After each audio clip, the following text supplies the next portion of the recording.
Audio test. Audio test. And welcome, guys.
Hello guys, welcome to the stream. We're here at Charlotte for the first race of the day. Up in the top left hand corner you can see a schedule of what we are planning today. You know what, quickly I think I've just thought this would probably be quite a good idea for somebody, anybody who happens to be watching outside of the UK. There we go. Timesync GMT, just in case anybody gets confused. There we go. So, hopefully that helps. Anyway, yeah, we are here to do, well, 3 things today. It's going to be a pretty interesting little stream. I had to try and fit it around this particular series because this series only happens every 2 hours. So, to give you a bit of an introduction as to what is going on and why I'm in the Class C Street Stock Series, I actually discovered that if you have a safety rating of 4.0 or above in the previous class, you can take part in the next class up. So I was 4.9. D class, which allows me to take part in C class. So this series overall has not gone great for me so far. However, if I do 4 races, this is my 3rd, if I do 4 races, I'm Class C Oval. So I don't really mind how it goes. I'm just going to sit at the back today because what happened was, so to give you a summary of my first 2 races, race 1, I got taken out literally on the first lap. However, the damage wasn't that bad. I recovered, didn't lose any safety rating, and because of the lucky dog system, I got my laps back that I lost, and I ended up finishing a pretty decent P12, which only lost me 10 iRating. So it's absolutely fine. However, then, second race, yesterday night, got taken out on about lap 4, because, I think what it was, so I was being a little more cautious than I was the night before, to try and not get taken out, so when I saw a massive accident ahead of me, I slowed down. The person behind me just sort of didn't see and ploughed straight at the back of me. Unfortunately, the damage was 8.5 minutes. I also ploughed into someone under safety car by total accident. The brakes on my car were pretty shot, as it turns out. So that was a little bit of a shame, meaning that I ended up losing a lot of safety rating, even though I no longer have that cushion above 4.99. I'm on 4.8. And we lost a good 50 iRating because I had an 8.5 minute repairs, and they were required repairs, so we couldn't finish the race. So the strategy for today, given the carnage that has happened in the first 2 races that I've seen from this series, I am just going to sit at the back. I'm not going to qualify, I don't think. Actually, I will qualify to try and gain a bit of safety rating, but we'll set slow laps.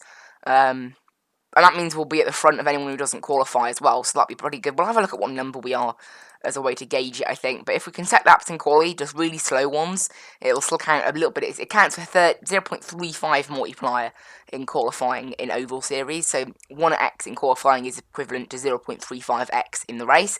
So just try and build up the safety rating a little bit. So, actually I just remembered, I need to adjust my pedals, move them forward yesterday for somebody else, so I need to move them back. There we go. Great. When I remember that. There we go. I think they're all right now. So yeah, this race is supposed to end about 9:30. Unfortunately, we might have to change the schedule and do a race at 10 o'clock or something. If something doesn't go to plan. Because this series it's supposed to take half an hour. The session's supposed to end at 9:30. However, it being a C-Class series, there are cautions. If we have the maximum 6 cautions that you can have over 35 laps here, it's the most I've seen from any race, and I've been looking back the last 4 or 5 days. 6 has been the very most, so... And if we end up with one of those 6 caution races, typically the more morning ones are a bit calmer. There's normally about 3 cautions in them. Weirdly though, since Tuesday, there is about... at least 24 races per day, because they're every 2 hours, so there's 12 races a day, normally at least 2 splits. So there's normally between 24 and 48 races per day. Since Tuesday, not a single one of them has been caution-free, so we're not going to have that. So, we're going to do this and practice. 80 kilometers per hour. Now, I'm not the fastest around this track. This is the Legacy Charlotte 2008 Legacy one, rather than the 2018 one that the rookie street stocks now race around. I don't know why it's at the Legacy Charlotte and not the new one. It just is. Both of them do come included in the game for free. This is, of course, the last week now before the new season here on iRacing. So, I'm looking at the content. We've got Long Beach Circuit coming. Hopefully, maybe a Lamborghini GT car by the looks of some of the screenshots. They've got a brand new Dallara Indy car coming to the game. They've got some new dirt sprint cars coming to the game. There's some pretty cool stuff. None of which really concerns me, apart from maybe Long Beach Street Circuit.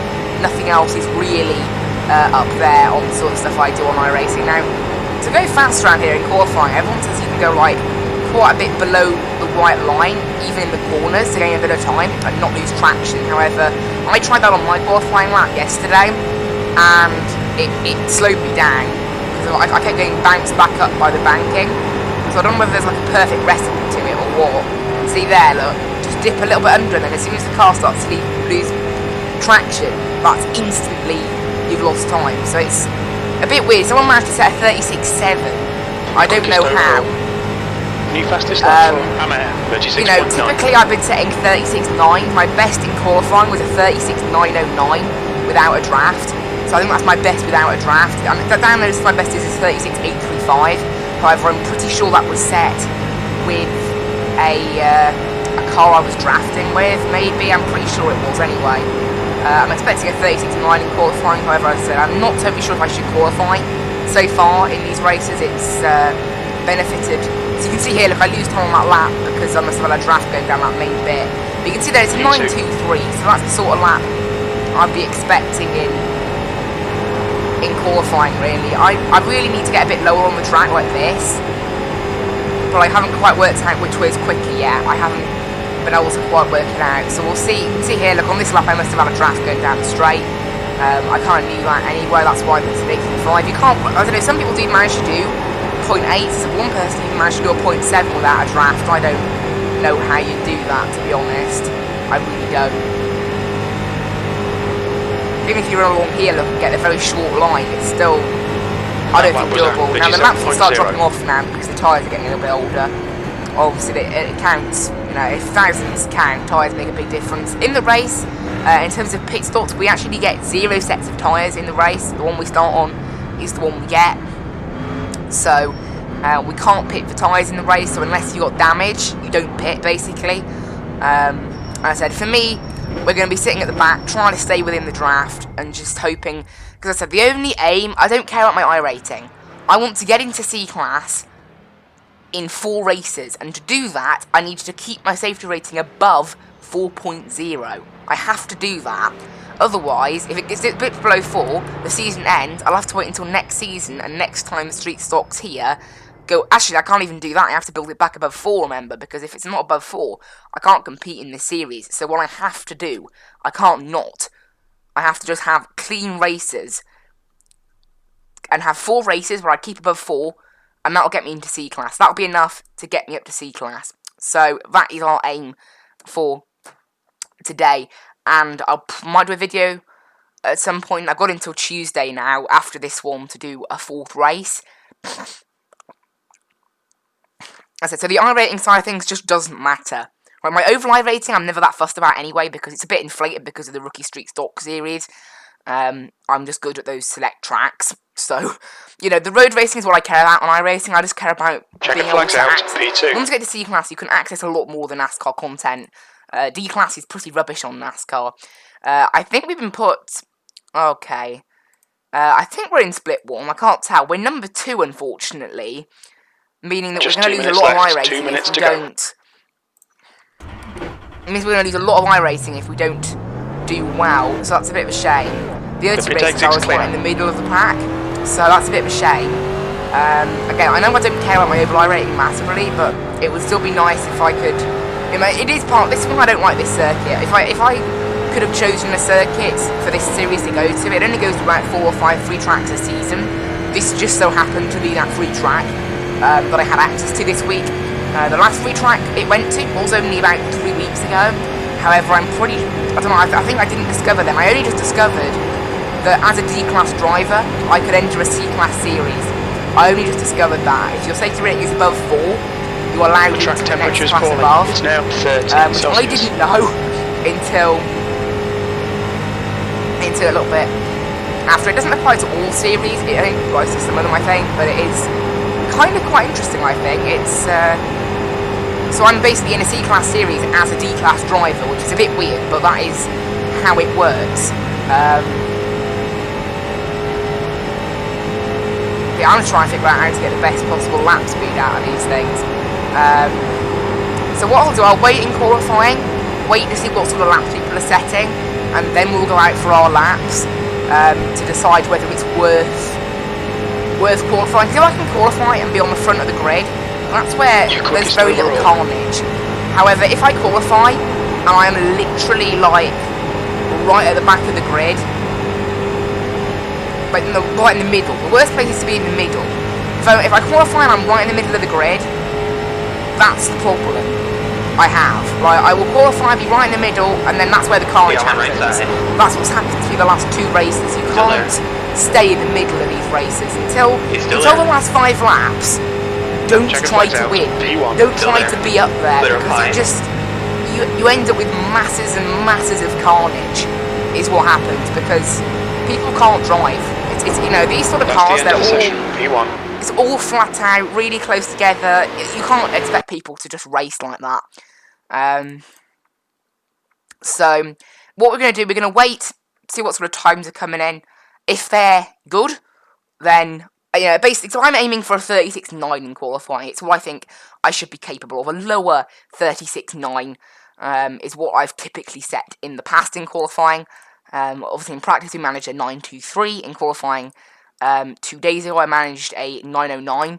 Yesterday I only managed a 37.0 because I messed up my second lap by trying to go a bit lower to find some extra time. So that didn't really count. So that's kind of what we're looking at. So what we're going to do is literally just wait. We should start getting the first times around about 1.5 minutes into the session. We get 5 minutes, so it's okay. 14 cars, so we probably need to finish in the top 6, to be honest, top 5. Some people have actually got teammates, that's interesting. Spotters, I guess, actually. Spotters are probably quite important, if you want them. Right, laps should start coming in the track temperature in the next 10 seconds. It's now 30 Celsius. If people heading out immediately, that is, actually. So it'll probably be more like the next next 10 seconds from now. We should start getting the first lot of laps in. So, because that means, yeah. So we should start getting laps about now. No one's had incident points. However, there's no laps yet. That's a bit strange. Obviously, it's a 37-second lap. There you go. So a 37.4 is the first thing. 37.4. Okay. If the first one's... Alright, I'm going to go out and qualify.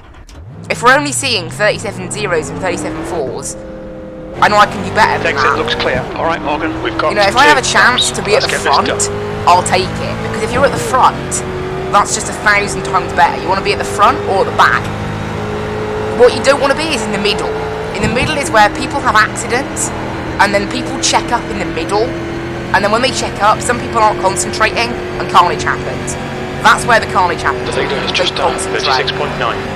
But at this rate, I think I could easily qualify, like, 3rd in that field there. So that's what we're going to try and aim for. Amair, 36.8. So that's what we're going to try and aim for. We're going to try and aim for 3rd or 4th on the grid. Obviously, also, it's in its benefit to us doing qualifying for the safety rating aspect of things. Just those extra corners covered in qualifying, they don't count for a lot, but they count for a bit. And obviously, the lap time you're seeing at the top will not be able to beat that, because that was a 36.5 set while I was drafting a car.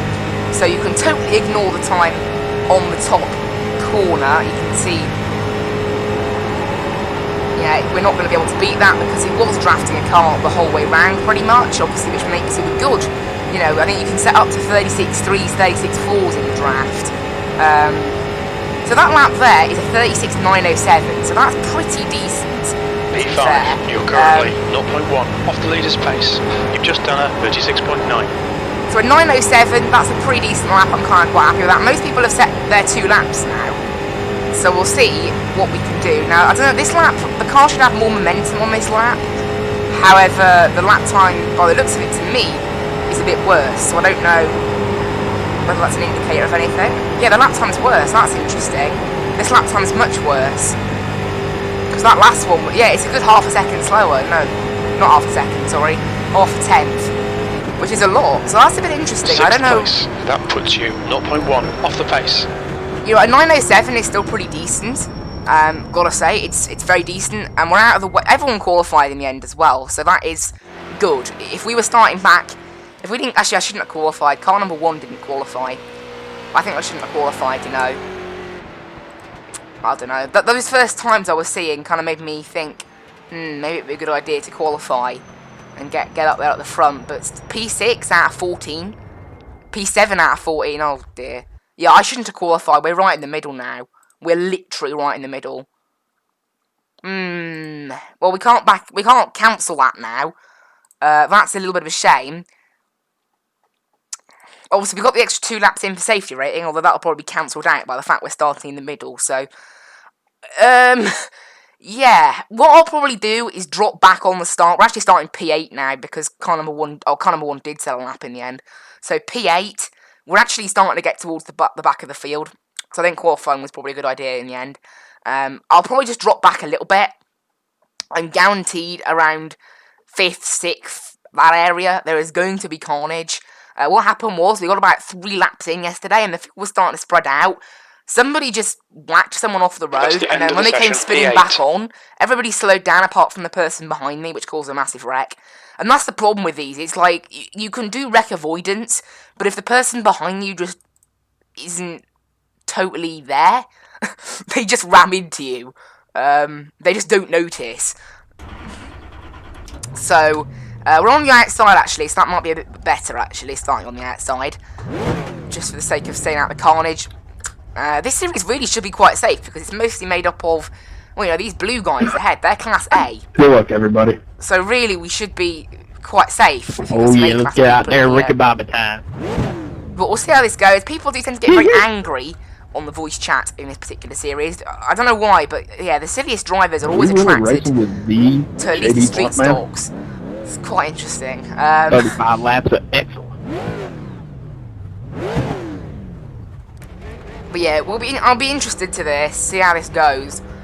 So who knows, maybe we can come out with a pretty good result in the end. What we're going to do as well, just to untick begin fueling, because we don't want to refuel if we have to pit. Suddenly, we don't want to have to pit, obviously. However... JD, what we smoking on right now, man? Judging the chaos, it's, yes. We are smoking on some wedding cake. Alright, 19 minutes into the stream. Right, 40 seconds. I wish I could just mute voice chat. Oh, yeah, especially under the microscope. Oh, yeah. How do you mute? Oh, there you go. The thing is, I don't want to... What's the THC content on that, man? There you go. I don't want to mute it, because if there's an accident, you can hear it from the voice chat. Sadly, it's only at 19.5. Right, I think that'll just calm down the voice chat. It's so annoying. I want to hear it, though. Right, the voice chat, because it's quite important. Right, first, second, third, fourth, fifth, sixth, seventh, eighth. Okay, everyone's in here. Celsius. Yeah, everyone's in here now. 30 Celsius. So those guys are going. Let's try and not ruin our safety rate before we start, right? In the outside column.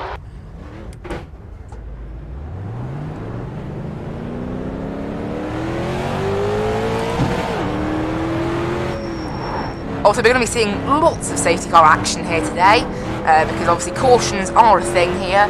Right, this race should be done I forgot to turn the mirror on. in the next half an hour. Who needs mirrors? Fuck it. Providing it isn't. Oh yeah, excuse the Yeah, we're gonna be on the bottom the whole time anyway. radio language. As I said, unfortunately, I wish there'd be like a filter or something. I guess they wouldn't be able to do that immediately, would they? And I'd probably end up like Roblox Safe Chat, to be honest, because Roblox Safe Chat is, well, let's just say it doesn't work. I mean, literally everything comes up as hashtags apart from the stuff that actually needs to. Because there's certain ways of getting around it. It's a really stupid system. I mean, it blocks you asking questions and things. It's ridiculous. Sometimes it's like.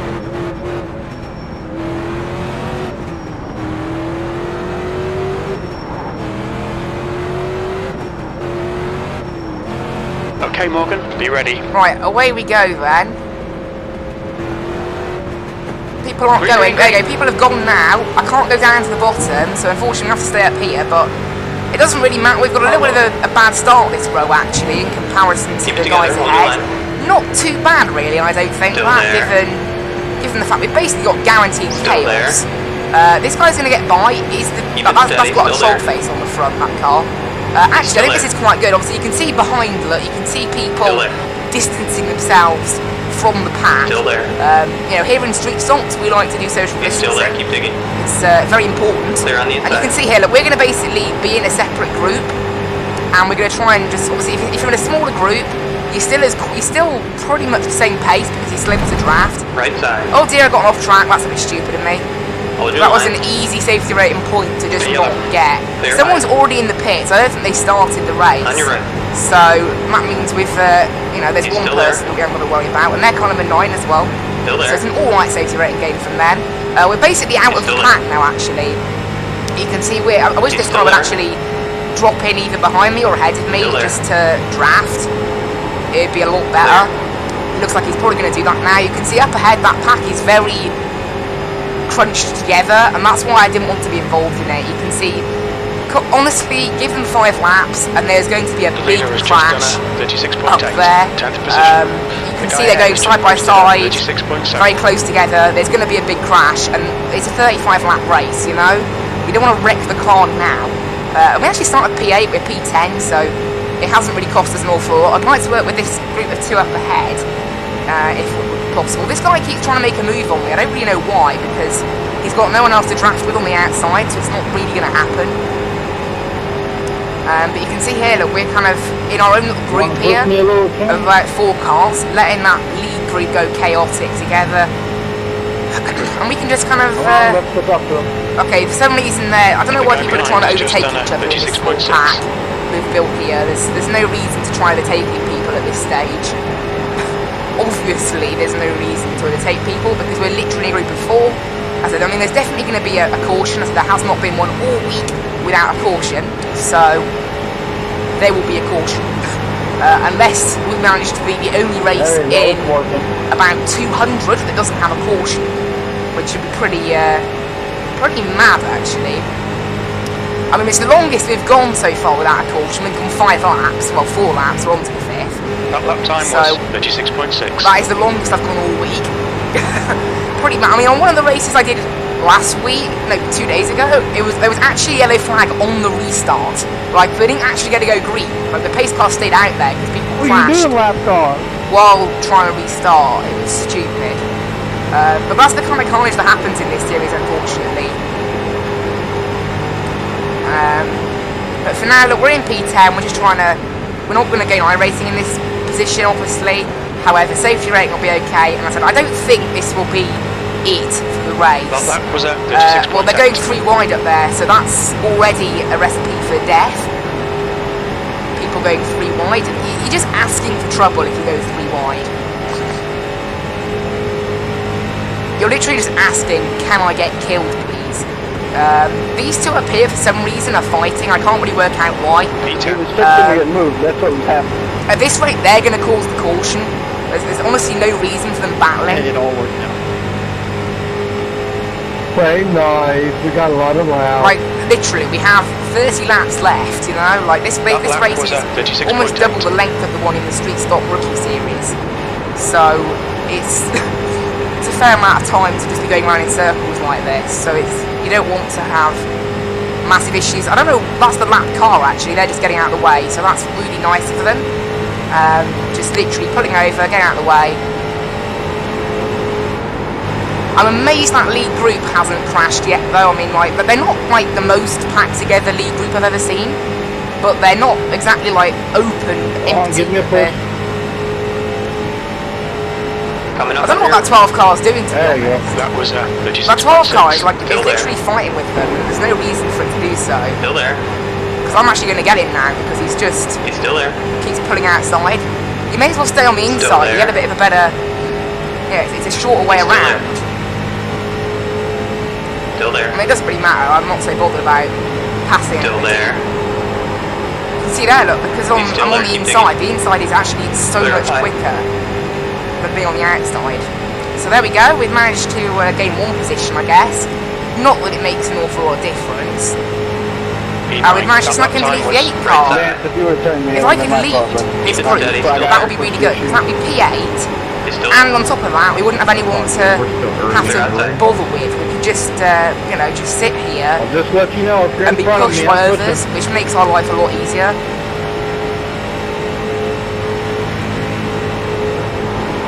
Plus I ain't got no mirror, so I really don't want to lead. So we've got 1.2 seconds to the car ahead, and obviously we want to stay that. We want to try and keep that the same. We don't want to close up on this group ahead if we can help it. 8th place. The gap ahead is now We really don't want to 1.4 close up on seconds. this group ahead. So because if we do, that's where carnage is going to happen. These guys are already a little bit too close, I think, up there. They're all starting to go too wide now, rather than just a nice single file stuff they had going earlier. So I said P8 in terms of iRacing is much better than P10, so that is good. Oh, I thought those two were going to cause a crash then. They got really close, cars 8 and car 12. But if we can just stay here for the rest of the race, I would appreciate that. That would be pretty good. That guy just ran in the grass, and Your lap that time slowed was him down. 37.0. The thing is, that's not good, because that leaves us without a bit of a draft. So we'll have to just sort of like ease off a little bit, because if we're without a draft, they're going to start charging towards me at hyper speed, which obviously we don't want.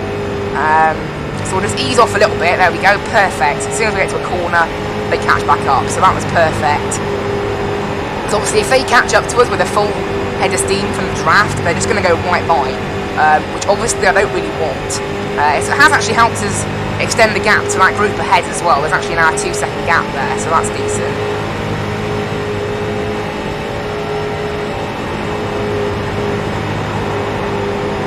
Morgan, really think about it, man. That was a dumb move to overtake there. What? He's saying I'm doing a dumb Just move. off the back. I don't know what it is I'm doing that's so dumb, to be honest. I'm just driving round in, well, circles. So I can't really understand what's so dumb about that. But there you go. We'll just try and drive normally. The thing is, I can tell this guy, it seems like he's trying to get past me. Which obviously I don't really get the point of, because it'll put me out of the draft. And then leave the rest of the group to sort of all clump together, which just results in problems.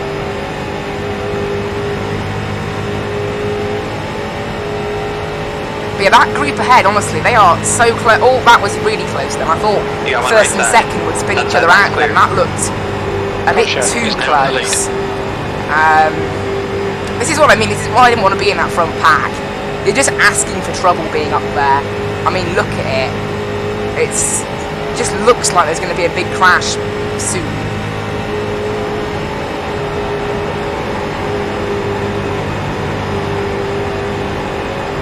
P8. We're doing alright at the moment. We're setting pretty decent laps.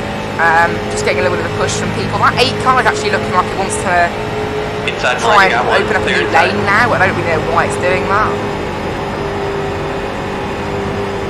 It doesn't really have a reason to. The gap behind is 0.2, so that's still okay. We don't want to get it getting any larger than that though, because that means they'll be able to get a run on me with the draft. Oh, yeah, those two cars get really The close gap in together front is now sometimes through there. 2.2. You've just done a 37.0. But it's doing alright. Those two behind, honestly. If they end up causing a crash, like outside of this group, that big group up there, because it's a big group up there that I was expecting to cause caution. I don't know what this 8 car's doing, really. I don't even know how he's got speed, because he hasn't been within a draft for absolutely ages. So I don't really know. Oh, they're getting really close. That looked too close, that did. And that's why I don't like going too wide here as well. The cars sometimes drift up, especially if you're drafting people. And then the ultimate effect of one person drifting up and one person not noticing You've just is done an accident. 37.1. It's why, particularly... Oh, my guy keeps getting on the curb. In fact, I think he's just... I thought he caused an accident there. Keep it together, hold your line. He really went high after that. Keep it steady, I don't know why this 8 car is trying to get by. I don't even know how he's able to. He's got absolutely no draft. Still there. I haven't either, to be fair. He's still there. Although I'm on the inside, so really he should... Still there. He's really close to me now, actually. I don't know why he's doing this. Like, if he pushed me, he'd be able to... Keep it together, He'd do a lot better if he just pushed me. So there's absolutely no reason for what he's doing. Still there. Other than he wants to get the position, I guess. E9. In fact, across the line that time, he was Okay, leading. Morgan, that's good consistency. Keep it up. Still there. Still there. I want to try and actually let this guy by now. If I do that, this car behind's actually caught up, so... He's still there. The best I can do is just sit here. The group ahead is actually pulled out a lot, and somehow they have not crashed. If this goes caution-free, that'll be absolutely mad. Like, we've just sat back here for the whole race for, like, no reason. Still there. That guy is really close to me, though. He's actually getting a push now as well. So... Still there. But really, if I could try and finish P8, I would rather that. Still there. It's just that little bits of iRacing that matter. He's still there. Keep digging. Keep it steady. Still there. Hold your line. But okay, we're past halfway now. Still there. So... Keep it together. Hold your line. Should be about 39 laps remaining Got on a lot this of tank. fuel. 1 litres per lap. I don't know why, it's fixed setup, so you can't change how much fuel you have, but it does put in, I think, a bit too much. He's still there. Oh, there's the crash we were waiting for. No! That guy just didn't stop. Are you joking? He was just... Oh, I don't believe it. These things, unfortunately, they don't have ABS. So if you absolutely crunch them, you're dead. Oh, that's so annoying. I can't believe that. Even when I tried to get out of the crashes, that happens. And there's no fast repair in this series. Pit lane is closed, so we can't pit yet. Oh, I can't believe that. Line up single file behind car number 8. Full course yellow. It's a closed. Oh, I don't believe that. It's so bad. Why are we passing everybody? Why are we allowed to pass everyone? This is saying pass the 8 car. There you go. I can't believe that. I really can't. That's just so annoying. We've got damage now. 4 incident points. It's just unbelievable, though, I think. It's like... It's literally like... out of nothing. Luckily, I think it's not too bad damage. The car is... going into 3. But honestly, I can't believe that. That was just absolute chaos. Right, now, this is what I didn't do yesterday. I didn't realise the closing speed you have on people. So, make sure we slow down. Pits are open, so we can pit. Make sure we don't go a lap down, so we'll keep an eye on our relative. As long as they're not required repairs, we can leave whenever we want. So we'll try and do that. Oh, so I can't believe that. I really can't.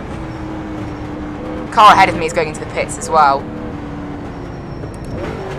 Pit lane speed limit is 80 kilometers per Oh, hour. so I can't believe that. That's so unfortunate. Every time in this series, I should be okay with 5 incidents, but yeah, every single time something like that happens, it's absolutely unbelievable. It's really stupid, in fact. Right, what do we have? Okay, it's all optionals.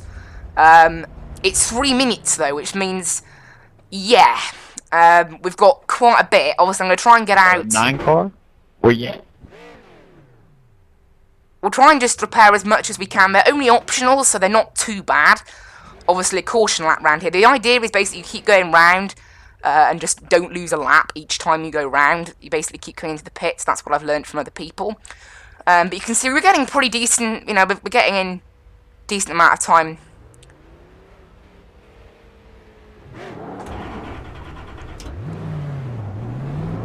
I'll go when everyone else goes.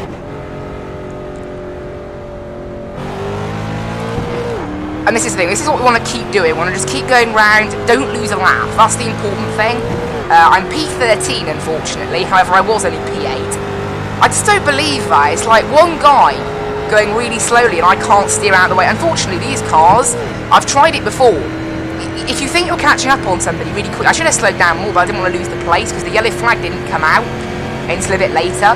But basically, if you brake on these cars... Safety car is out. Pits are now open.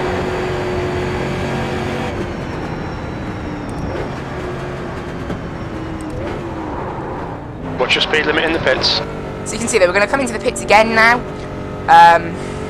You know, because obviously I don't want to lose a lap, so we're going to try and just pit. Basically try and get as much of this damage fixed that we can in the time. Obviously our car won't be... our car certainly won't be amazing, but we're going to try and get as much of this damage fixed as possible. And then we're going to... And then this will be the only time we get then after this. We're going to have to go about 15 sec... when they're about 13 seconds away. There we go. Oh wait, what? They're not letting us go. No, they're fueling. No. They put fuel on board. Hang on, were they actually doing repairs? They put fuel on board because it reset. Oh, that's great. That's going to slow us down as well. I don't believe that. They put fuel on board. Because it must have reset to, like, default. So I don't even think they fixed any of the, We estimate 51 laps of fuel. You're joking me. I don't even think they fixed any of the damage. I think they fixed a little bit. Okay, Morgan, get ready. Race will resume at the end of this lap. So there we go. That is the best we can do. We now have to catch the next car. Hopefully we are going to be in the draft. We're still a little bit hurt in a straight line. However, it's better than it was after that crash. We need to catch the 5 car, whoever they are. Car number 11 is the one ahead of us, so I don't know what's going on there. I'm not sure if I'll actually make the end You of the want to watch your water restart. temperature. It's looking a little high. Oh dear. If our engine blows up, that is basically game over. I think we'll be okay though. We've had enough repairs that it should be alright. It doesn't look like it's going to blow up now. The thing is, I can't pit now because the caution's basically ended. This engine does typically run quite hot anyway, so I think we should be alright. Right, who is the 5 car then? It says catch the 5 car, but I don't know... Who is this 5 car? There we go. I mean, it's slightly the wrong place on the restart, Green but flag, they're applying. I don't really mind. I'm just going to sit back here, to be honest. Hope that another crazy thing happens, because we're basically in last place. And we're basically going to stay there, so... Oh, I don't believe that. We went so long. Yeah, you can see here, look, we've still got damage. And it's fairly bad, so next caution we'll have to try and pit again. We're not out, but yeah, it's not good. It's at racing speed, you can't just pit. You know, I need to wait for another caution. I've lost a ton of speed, you can see here. Everyone just getting away. The gap in front is increasing. It's now Our top speed is about 133, so that's massively down. So you can see everyone else has probably been able to... There's no fast repair in this series. I think this series could do with fast repairs, given how chaotic it is. Coming up on I know it's C-Class, so technically C-Class doesn't get fast repairs, but I think it seriously should, given the nature of the racing. At least at Charlotte anyway. Maybe not at the short tracks, just at Charlotte. Like, at the short tracks, you have to be good. You know, you have to be good to win at short tracks, and you have to just, you know, and crashing is not easy. You know, you have to do something to crash. However, really, around this place, crashing is basically just... And later, what your brake checked easy. inside the lane for? Right, so unfortunately our top speed, even in the draft, seems to be about 137. So we're down almost 2 seconds a lap, so we're not going to be lapped, but we're basically going to finish last. Honestly, I don't believe that. If we hadn't had that problem of, well, the problem of crashing into that person, we would have been pretty good. You can see up there that there's numerous kind of individual battles, so they might end up causing an accident before the end, I mean. And if we finish under caution, obviously I can pass some people in the pits, maybe. That would be kind of good. Kosher is now leading. I don't believe this though, honestly. I'm not gonna. So the only reason I'm doing this series at Charlotte, I wouldn't normally do it at Charlotte. It's because it's the only track. Yeah, it's a free track, and it's the only one I can do now. This is the last week of the season, so to get into C class, it's the only thing I can do. So I just have to kind of take the hit of the bad safety rating and the bad iRacing as a result of it. I absolutely hate Charlotte for these cars. It always ends in carnage for me, no matter what I do. It does practically always end in absolute carnage. Next car is Boss. However, those guys ahead are really fighting, so I would appreciate it if some carnage were to happen. So at the moment I'm 13th. The car behind us is like 2 laps down. 1 lap. Okay, it's only 1 lap, but the car so we're not last, which is a benefit. Okay, that ahead. The thing is, the group ahead has actually started to spread out a little bit more than it was earlier. So unfortunately, we're about 2 seconds a lap slower, and that's about it. We can't do anything about that. So just gonna have to limp home. We're going to lose about 14 seconds, so we're not going to be lapped. We shouldn't be lapped, but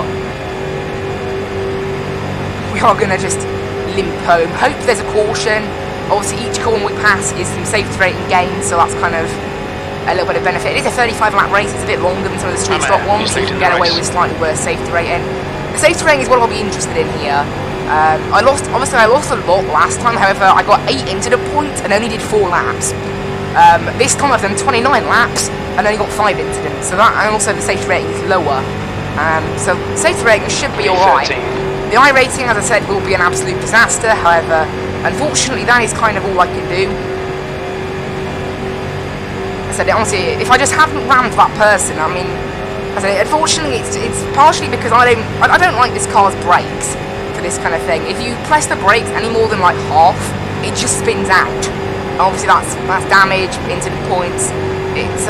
But you have to try and brake without hitting somebody, but also without braking so hard that the car just wobbles all over the place. I don't know why it doesn't have ABS, or at least some kind of decent brakes. I mean, really, it's a safety thing. You can't brake without something going massively wrong. Kosher is now in the lead. Alright, so there's clearly a battle going on for the lead, given what our crew chief is saying. We should make the 9:45 dirt truck race because there's only 4 laps left. I can't believe we've got away with only 1 caution. I honestly can't believe it. The one race where I have issues, I get involved in the 1 caution. It's just honestly, even if I sit back, carnage still happens to me in this series, and it doesn't seem to stop. So I'm a little annoyed, but again, what can you do? I guess I'm going to enjoy the series a lot more when it goes to short tracks. Definitely, because I'm much better at short tracks. It only goes to Charlotte. It didn't actually go to Charlotte last season, so maybe it won't go to Charlotte next season either, because it just doesn't work. Right, it's the same. I say the same thing about the rookie series. Mario, push, don't be scared. I'm not a fan of the rookie series here at Charlotte. I'm amazed my car has not blown up, to be honest. The fact we're not, if I was in a draft, it probably would have blown up. Although if I was able to keep up with the draft like that, all be damaged. You can see back there though, those top 3, this is why I don't like it, the top 4, top 5, top 6, top 7 are all right next to each other. And you're just gonna, people are just gonna, that's just gonna end in a massive crash, in fact, there it is, and I think that means this race finishes under safety car, so we're not going to pit for damage. It's lap 33. Yeah, that's a dickhead. So I think we can get away with passing these people and then not having to do anything else. I think we can get away with that. This car is out. Line up single file behind car number 14. I'm pretty sure this race is going to end Bits are closed. I'm pretty sure, because it's lap 33, look. So I honestly think this race is going to finish. We're up into P11, I think. And also that excludes anyone. I don't think anyone's going to pit, though. It's going to finish under caution, boys. Because the race is going to finish under yellow, so no one's going to bother pitting. Pretty amazing, that. Well, there you go. That means we're not 11th, then. That caution is what we needed. I think we're 11th. We were 13th, so obviously that's a little bit of a bonus. I keep getting lucky in this series, to be completely honest. They got 11th place. So look at that. It's car number 6 and car number 8 involved, so that'll be some decent iRacing. I'm still going to lose iRacing, obviously. Yeah, but it's not too bad. I don't think people are going to bother pitting. The pit lane's open. Anyone who thinks maybe overtime is a thing. Pits are now open. Obviously, if overtime is a thing, then maybe people will think to pit. However, I don't think opening time is a thing in this series. But so if people pit, they're a bit stupid, but it would give me a position. Anyway, you got it. It was a good race. There we go. So it's going to finish under caution. We are 11th place. I said, anyway, you got it. It was a good race. Nice. So 11th place. Better than 13th, definitely. Good pushing there, buddies. Good pushing. No, I was watching you. That way you wouldn't turn me. I was watching. I would have corrected It does it. mean, though, if we hadn't crashed in that first caution and then got through that second one, we probably would have finished quite high up. So that's a massive shame. However, as I said, 11th. I'll take that. I really would want to finish probably 6th really to gain iRating. We're going to lose probably quite a bit. My overall iRating is inflated anyway, and I don't really care about it. On my mirror, it's the road iRating that I care about. So I don't get turned. You know? Yeah. A lot of people don't know how to do that, but I'm lucky enough. I've had enough starts and stuff on here that I know how to adjust for it. Luckily. There you go. So not too bad in the end. P11. Pits are open. If this was a bit longer, we probably could have recovered even more. Obviously, if this was a caution that didn't finish by, if this is a caution that wasn't finishing the race, we probably could have got some more damage fixed as well. So it's kind of, it's not all bad. You know, this is why I like having cautions. I think especially with the pointed I'll enjoy this series much more when it goes to short tracks that I own. This season it went to Lanier. It went to Thompson. That's the end of so the race. Wait, We'll get him next time. that's at least 2. What was that guy? What was that guy doing? No! 6. I got a 6 into the point because that guy went on the grass after hitting me. I think everyone had passed the line though, and because they all passed the line, that means safety rating didn't count. So he passed the line. The race is over there. And there, actually I partially drive into him and then he goes on the grass. I think that's okay, because everyone had already crossed the line. And there we go, perfect actually in timing. We don't really lose much safety rating. That's what we wanted. We want to basically limit the damage to the safety rating. 70 iRating though, bit disappointing. It would have been a lot more if these two hadn't retired though, so thank them for that. Yeah, 70 iRating loss, that's really disappointing. My overall iRating has actually really taken a dive in this series. You can see, I kind of stopped doing, my overall rating reached about 2600 and I just sort of stopped doing it. And then now all of a sudden it's down below 2500, so that's not good.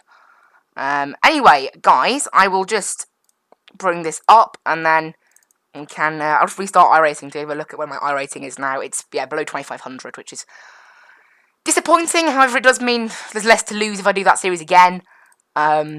It's unfortunately that's just kind of how it goes in that series around Charlotte. It's just how it goes. It's back to 2500. It's a massive shame. However, as I said, my safety rating not really losing a lot. That incident point at the end didn't count as well, so that was good. You know, 0 point. I said now we are only one race away, just one race away from being C-class. So I'll take that. Anyway, let's bring this back up. You can see here. We're now going to do some dirt road in the trucks around Phoenix. Dirt road, we're currently on 3.66 safety rating. iRating I don't care about. I don't really care about the safety rating, to be honest, either. It's just a bit of fun, this series, really. It's going to be 10 laps around Phoenix. I'm very quick in these trucks. The trucks around Phoenix are probably the quickest thing that I actually quite, I don't know why, but I really get on with Phoenix in general. I really like Phoenix. And then once this race finishes, we'll have a little bit of a gap, actually. We'll have a good 15-20 minutes. I don't know what we'll do in that gap. You can see here, so I'll take you through the iRacing Street Stock Series calendar. So obviously week 1, that's a short track, and it's included. Week 6, slightly longer track, but not that long. That's included as well, week 6. Lanier is a proper short track. I really like Lanier. That's week 9. So you can see overall, there's plenty of pretty good tracks that you can do. And they also go to other short tracks like Nashville Fairgrounds, Bristol Motor Speedway, that you have to pay for, obviously. So it's pretty. I would like it if they did a road course. They never do road courses, but I'd like it if they did. And I will join this series now. Just wait for it to load up. Actually, I'll bring up the selecting a race thing. It's much better.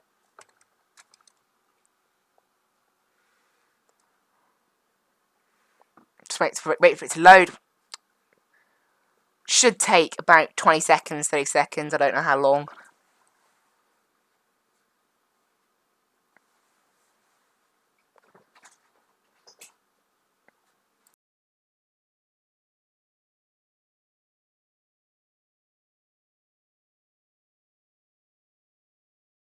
Right, it's loading. Here we are. So we have about 5 minutes of practice time. And you know what? Let's just edit the edit that so we can. So we only have to look at that. There we go.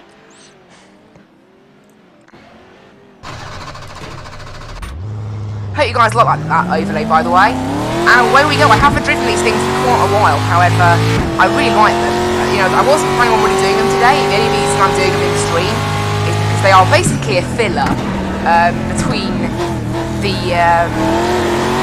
Street Stock series and the Cinema Production Car channel. 45.1. Sector 1 is 2.4. So let me get back acquainted with how these trucks handle. Okay, so no one's actually been watching today, so I wonder whether people who actually like watching iRacing streams.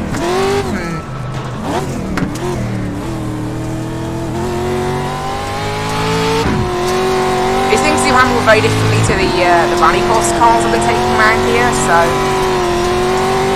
I'll probably have to get back used to that. They are very different, these things, to the rallycross cars. The same things that work in the rallycross cars don't necessarily work in these trucks. P3. Sector 3 times okay. Well, they're saying that the same trick to get a good exit off works in both the rallycross cars and these. Sector 1 is 0.8 off the pace. The guy behind has just done a 48.8. Well, these things, the handbrake doesn't really do anything. Oh, they're so different to the rallycross cars. These things, they are not as slidey. Obviously, they're also a lot slower too. So I need to try and get back used to that. Doing what I did in the rallycross series does not equal fast in this series. You're now 3.0 off the pace. You're 0.2 off the pace in Sector 3.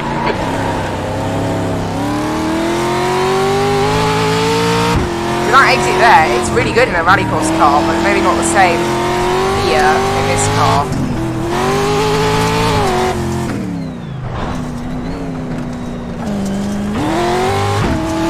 Just slightly hit one of those not concrete, rubber, I think they're plastic actually, plastic things.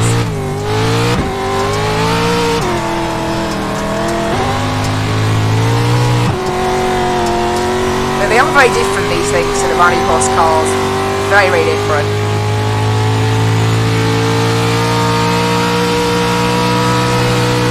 Sector 3 times quick.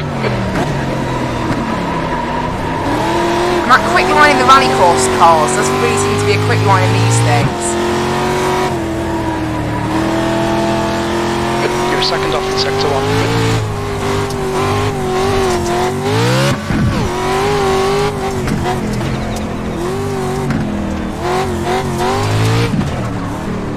I'm trying to drive how I would the rallycross cars, and it just doesn't work. The pace. These things aren't very different to the rallycross cars, that's for certain. But a pretty good exit out of there though, so that lap, the best one we've done so far, I think. That was an alright lap. That's your best lap in the session. You're currently 2.2 off the pace. You can see through there that kind of line. In the rallycross cars, that's terrible, but in these things, it works pretty well. So I'm starting to learn back how to drive this thing. It's very different. They're very different to a rallycross car, but you drive them around the same circuits. The guy behind has just done a 47.8. So it does get confusing, but there we go. Time to join our session then. Time to join that.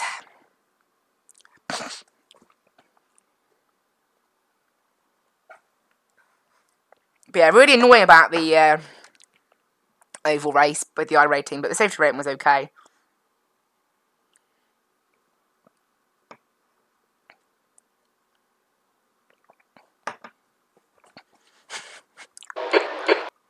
Right.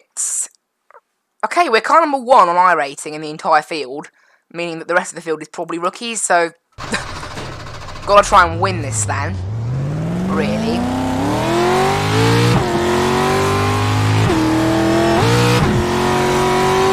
Also, it says I'm a rookie because I was a rookie at the start of the season, like in terms of my division. I'm not rookie now.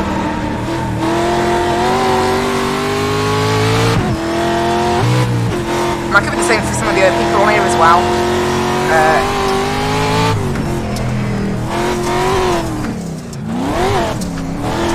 This is where this truck will start to get a bit quicker though, in these practice sessions, because the line starts getting laid down that actually gets saved throughout the session. That doesn't happen in the practice sessions before.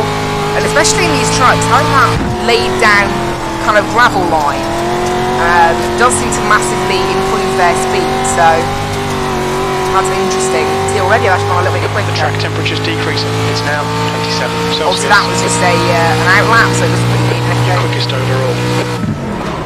Obviously in the race we'll have to take a joker, however we can't take that joker on the first lap, so that's kind of just something to note.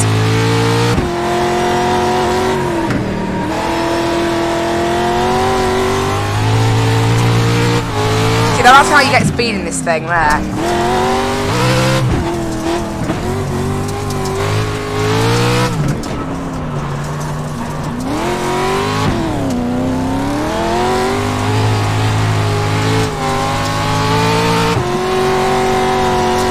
There we go, that was a pretty decent exit actually, so that helps get our lap closer to our best. 46.1, so that's alright. Your last lap time was at 46.1. Yellow flag, keep your wits about you, mate. See, what's quick in this series is very different to what's quick in the Micross series. That would be really slow. However, in these things, you know, we'll take a joker. I don't feel like the car was ready to go off on that other way. I'm very slow on the joker as well, so it'll be a benefit to try and learn more of it. In the Rallycross cars, I actually managed to crash on the joker before. On the Rallycross cars are so quick, the joker does take you by surprise. These cars though, like these trucks actually, they are a little bit slower. They only have a top speed of about 90, so it's a little better. You can see, in terms of overall lap time, it's looking like we're pretty decent for that. So that's okay. Fixed setup here, obviously totally fixed setup, so we'll see what we can do.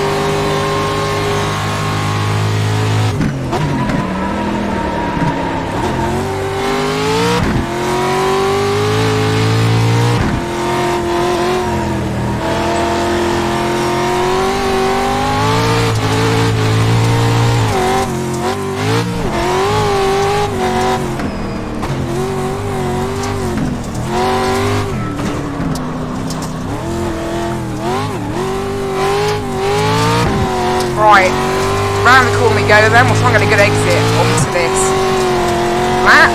We get a very good exit actually, probably one of my best ever. That's what we need.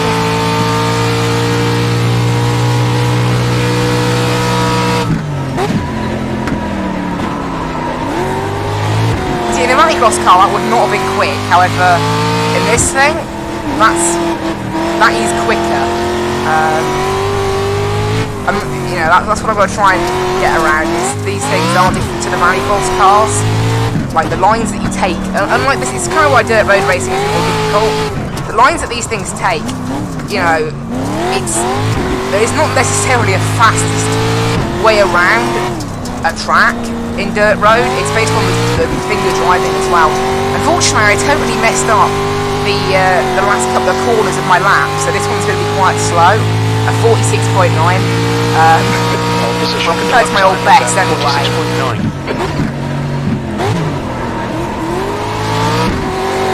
We've had a very good exit out of that corner though, so that's good. That sets us up for a decent lap.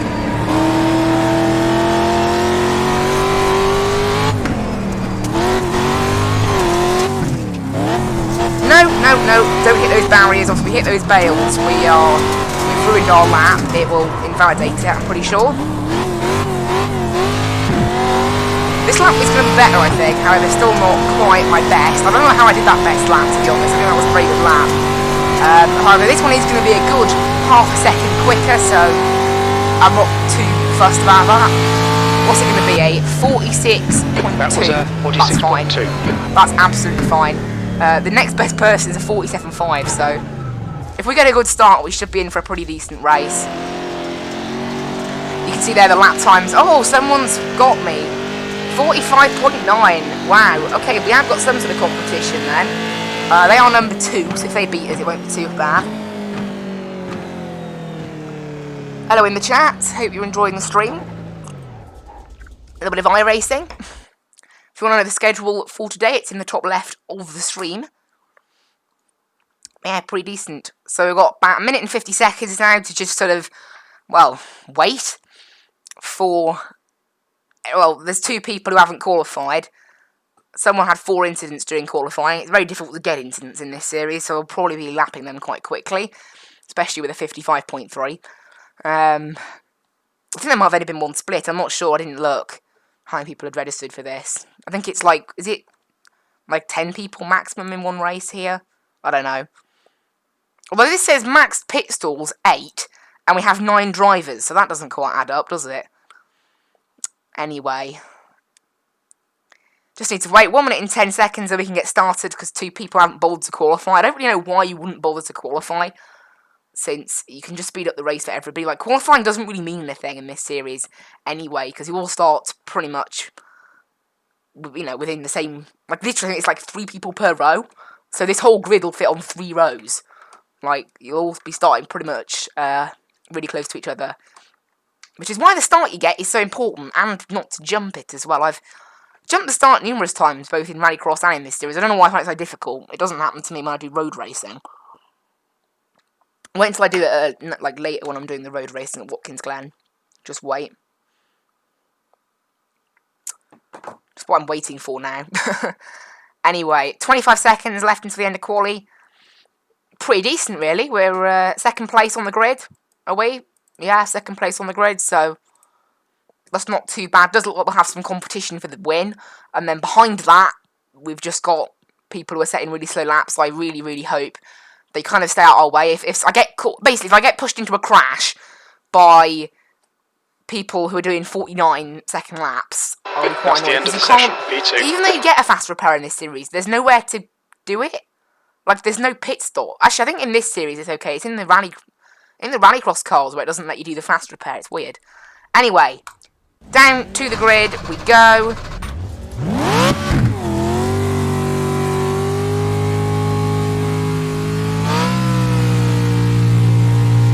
Everyone should load in pretty quickly, although P1 still hasn't made it.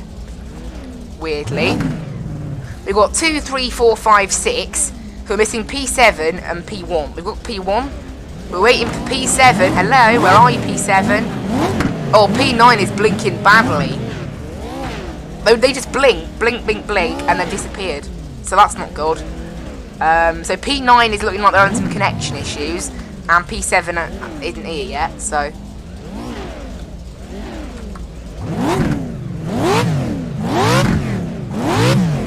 Actually, I think, was that somebody getting disconnected then? Yeah, it was. I think that was someone getting disconnected. So P9 hasn't made it to the race. And we're waiting on P7 to join us, so... Let's see what happens here, eh? Yeah, so no P7, no P9. We're still waiting on them. So it looks like we're down to a 7-car grid, by the looks of it. Is P7 still connected? If they weren't connected, the race would just start without them, I think. So it's quite weird that that's occurring. No, still no P7. Are they just trolling? Are they just trolling? Although the person who did the 55-second lap and made a mistake in quali, so maybe they just decided that after their pace and getting 4 incidents and qualifying, that it's best if they just don't take part. But maybe they want to watch the race, so they didn't disappear. So that's probably what's happening, I think. So there you go, there is the race start. We're down to just 7 cars. Track temp is 27 Celsius, 10 laps.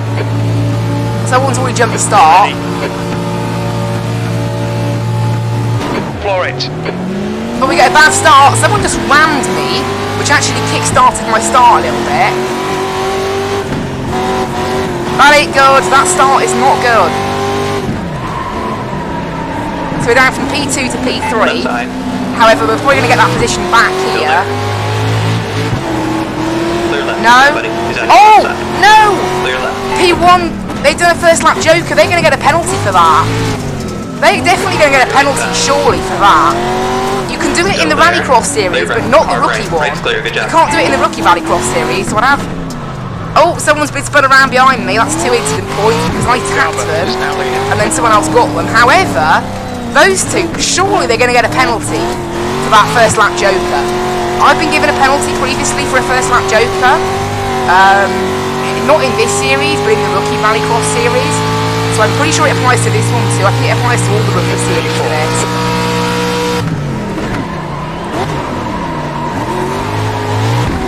Like, you're not allowed a first lap joker. Or maybe it's just at Daytona, I don't know. We're going to take our joker now. So I'm interested in that. I don't know how that's happened. I don't know what's happened there. Car number... Okay, the car was due to start P7. Missed the start. You got one right side. So that's why they're there. Right's clear. So in the end there, we're out in P2. However, I'm positive P1 should have a penalty. I mean, I don't think you can do Leader's just done a joker on the first lap. Although we're saying that at Daytona, looking good. it is a unique Me too. situation where the joker lap basically stops you crossing the finishing line. Actually, no, you still cross the finishing line with the joker, but basically you start before. So when you're on lap, you're basically on lap 0 when you start. However, you're on lap 1 when you start at Phoenix, not Felix. What am I on about? I don't know why I got those mixed up. There's not a racetrack called Felix, is there? I don't think there is. Maybe is there maybe like Felix Raceway or something somewhere? I bet there is somewhere, but not a well-known one. But yeah, P2 we've got 6 second gap behind. So I think unless P1 actually did make a mistake there by taking a joker on the first lap. Fastest lap. Sector 2 is 4.6 seconds off the pace. They made a mistake through there. We gained a good half a second on them, so who knows? Maybe we can start to pull this gap back with consistency.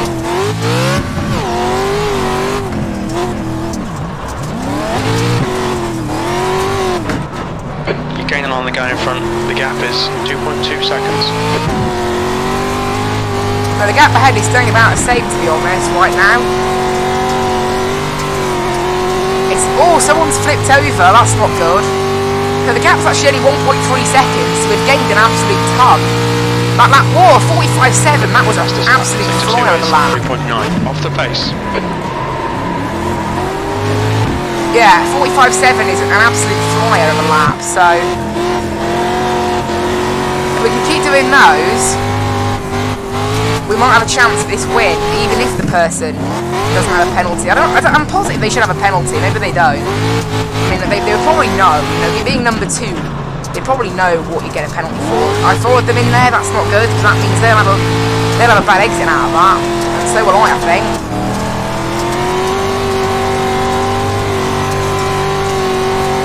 Okay, so on this lap we closed up to about 0.2 of a second. Actually 0.3 of a second. So that's not bad. That lap was a bit slower, but not by a lot. Got plenty of fuel. They slide it way too much in that corner though, so they lose a lot of time to me there. So I'll be interested to see, you know, obviously I'm catching them, but it's not really by enough, I don't think. And that doesn't help. That waywardness in mid-air there really didn't help. That's actually lost us a bit of time. And if they go way too wide out here, so they don't do a very good line through there, I get a better exit from them pretty much every time. Although I shifted up 1 gear too much, so the gap has stayed the same again, about 1.1 seconds. That lap for me was the same as the previous one, so. Well, what they're doing, they're taking the rallycross line through that corner, which, unlike in the rallycross cars, isn't quicker. Although the gap ahead is actually starting to grow now. I don't know why it's growing, but it is.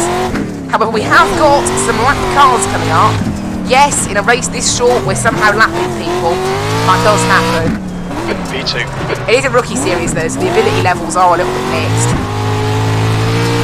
So obviously you can be a rookie and have the equivalent of 8,000 iRating. In terms of ability, you can have the ability of 8,000 iRating, it just won't show because you're a rookie and iRating isn't a thing. But you can have the ability of 500 iRating and it still wouldn't show either, so it's kind of... Front is now 3.0. Yeah, the gap ahead is actually growing, because that last lap for me was very slow. I don't know why it was so slow, it felt alright. I guess it wasn't. Depending on how we catch this lap traffic though, this could decide the race.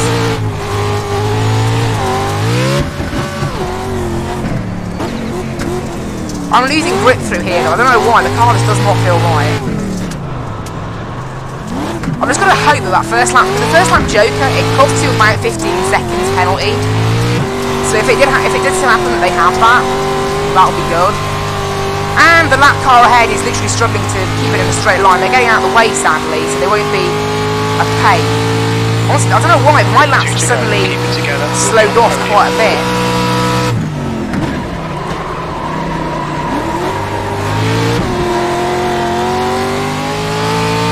This number 4 truck's an absolute disaster. Hopefully they let us by. Clear left, good job. Oh, that was close. They almost just absolutely killed me. They do not know how to drive. That's why they're being laps, I guess. They just don't know what they're doing.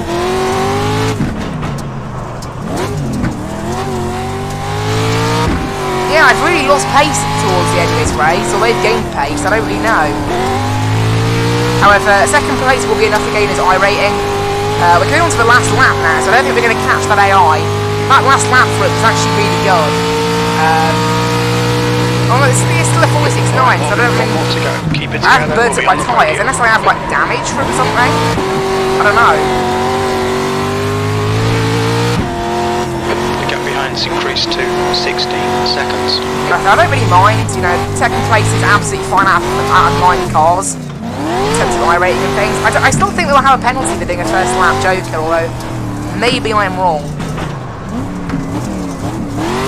So if this race was like one more lap, they might have thought it was that lap car and something interesting might have happened, but it doesn't look like it.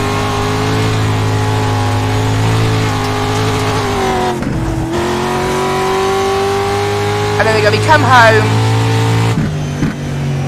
Podium finish. in Nice second one. place. But this is the crucial thing. Did they have a penalty? I honestly don't think they did, you know. In the end, I'm pretty sure they didn't.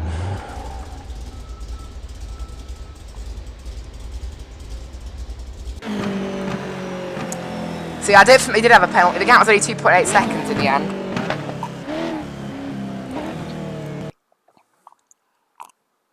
And if they were to have a penalty, if they had a penalty, that would be absolutely amazing. Now, unfortunately, we have 25 minutes now. Yes, you heard that correctly. Until the SimLab Production Car Challenge. It's really bad timing, but that's kind of what we have to deal with. So I don't know what we're going to do for the next 10 minutes or so. We have got a little bit of time. We'll just wait for our results to come through in that series. Just need to wait for them to pop up. Just chilling here, waiting. They should come through like any minute, so...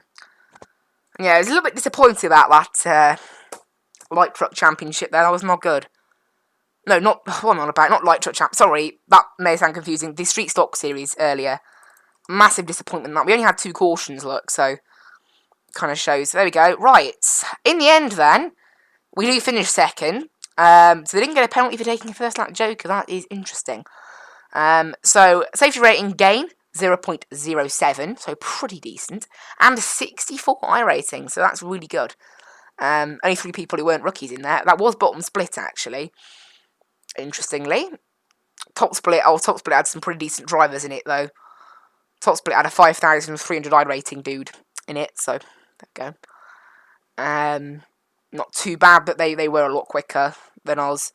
My rating is actually now 1406, so that's now enough to be selected for top split. So it was actually very close between top split and bottom split there.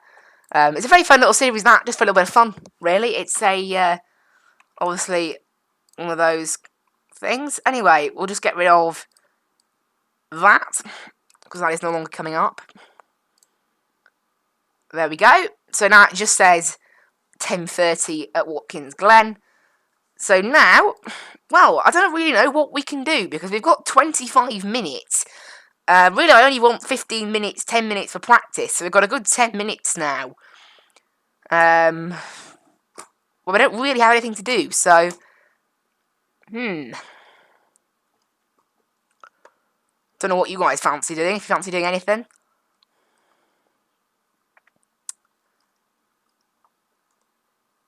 I have a good idea. How about we do a little bit of bonus driving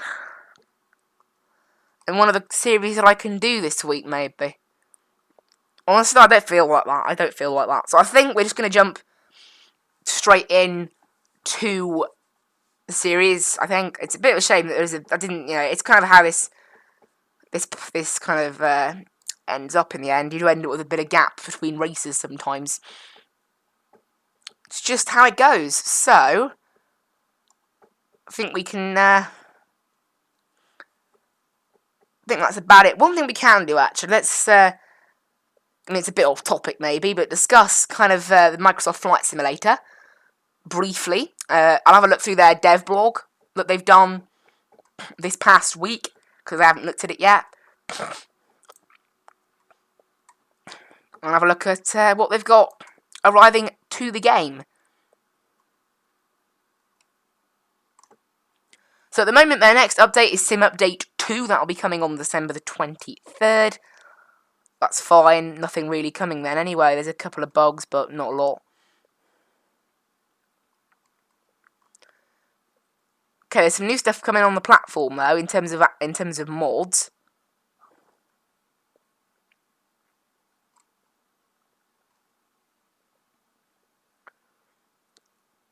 That's interesting. Not a lot really to look at, to be honest. Not a lot.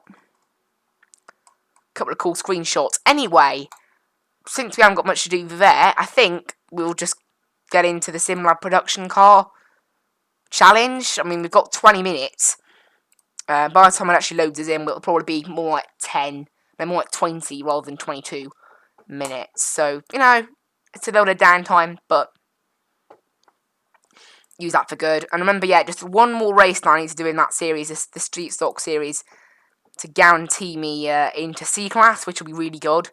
I really want C-Class, so that'll be really good to get. Because that means I can then also take part in some more of the oval stuff on iRacing. Some of the C-Class series stuff. I mean, it's still not the best. It means you're open to things like full course cautions and things. It opens up quite a few series though, to be fair, so things like the NASCAR Legends series as well. But it actually looks very popular, that does, so that'll be interesting. Anyway, we can just need to wait now. Sim is currently loading. This race will be at Watkins Glen. It'll be on the boot layout with the bus stop. So obviously this series has gone to Watkins Glen before, just not this same bit. Now actually I think one thing that is worth doing is checking out the series before. So the race before this one, the 9:30. Oh, let's bring that up. The 9:30 series race.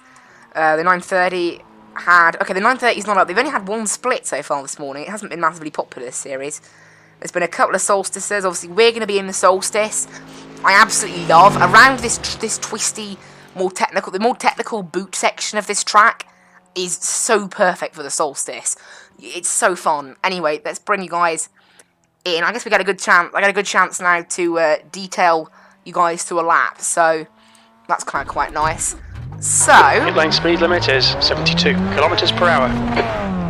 Looks like you're clear on the pit exit. My best lap is a 20.1, and that is without a draft, I believe. Yeah, without a draft, so I'm properly quick round here, to be honest. I have got some pretty decent laps done round here.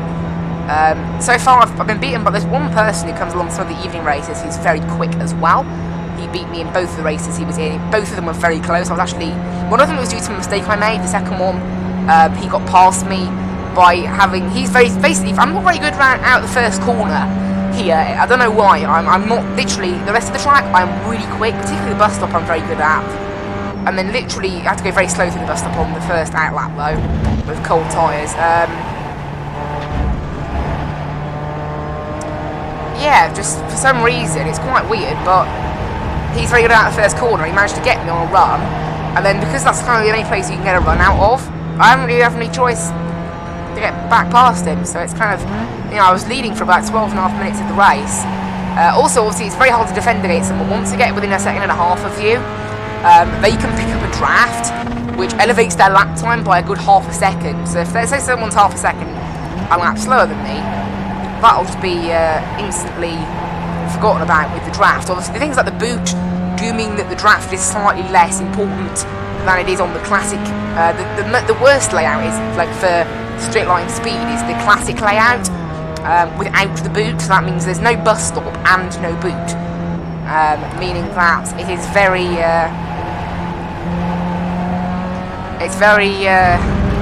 straight line dependent. It's basically like a sort of fancy oval, to be honest. I think all the turns, in fact, are... Yeah, most of the turns are going right. I think this... If you take the boot layout... No, the classic layout, this is the only... this one here is the only left-hand turn. All the others are right-hand turns. I mean, excluding that bit, that sort of fast chicane at the top of the hill, but I don't think that really counts. That's not really a corner, it's flat out. So there, that corner there's also flat out, so... A lot of the corners in these cars, this Pontiac in particular, a lot of corners are close to flat out or very quick. But yeah, just this corner I can't quite get my head around. I don't know why, but I just cannot. You're allowed to go as wide as you want here, as long as you don't touch the grass on exit. There's no penalty for that. Now we've got a good 15 or so minutes now to just be going around here practicing. So, you know, taster of the race before we actually do the race. Now we need 30 people. We need 31 people for it to be in 2 splits. But so far this morning, the half 7 and the half 8 have both been 1 splitters. So, because obviously, you know, normally the Cinema Production Car Challenge is a lot more popular. However, because Watkins Glen is a paid track, I'm so glad. Honestly, it's an absolutely awesome track. I'm so glad it's literally one of the. I think it was along with Brands Hatch. It was the first and Legacy Silverstone. It was the first the first track I ever bought for this game. Well, Legacy Silverstone doesn't really count because it's only $5. But I absolutely love Watkins Glen. I'm actually quite quick at it. I wasn't really quick at it in the BMW GT4. However, in the Mazda, when the Cinema Production Car Challenge went here a couple of weeks ago, they went to the classic layout a couple of weeks ago, or on the boot layout this time. But I was very quick around the classic layout. I got a win. Got a good couple of second and third places in there.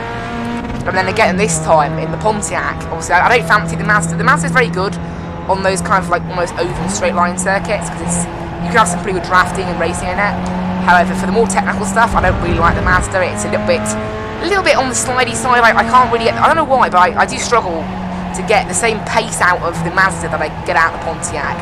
Like, I can be, so round here, I've never actually tried the Mazda around the boot layout, but in the Pontiac, I'm probably one of the quickest people. Weirdly, there are some times, there's quite a few of them actually, if you look on the leaderboards that are like 2-minute 12s, 2-minute 13s, 2-minute 14s, 2-minute 15s, on iRacing, they were all set quite a while ago, I think. Although I don't, like in the Pontiac, I don't know how you do that in a Pontiac, because even the very quick Mazda drivers are only doing 2-minute 11s and 2-minute 10s, so a Pontiac's never going to be quickest overall. So I think it must either combine the layout with and without the boot. Obviously without the boot, no, not the boot, sorry, the bus stop. By not doing the bus stop, I can kind of see how you probably would gain a good 5 or 6 seconds. Because obviously you wouldn't have to slow down, it'd just be a continuous straight then. That last lap there, pretty decent at 20.8. Yeah, which is pretty decent. If I set that in quali, I'd be really happy. The times I'm setting now won't be quite as good as in quali, because in quali we go quali fuel. In the race you need 4.3 gallons. In qualifying you can take the minimum, which is 2.1 gallons, which does definitely, you know, for a track like this and a car as light as this, it definitely does make a difference in the lap time.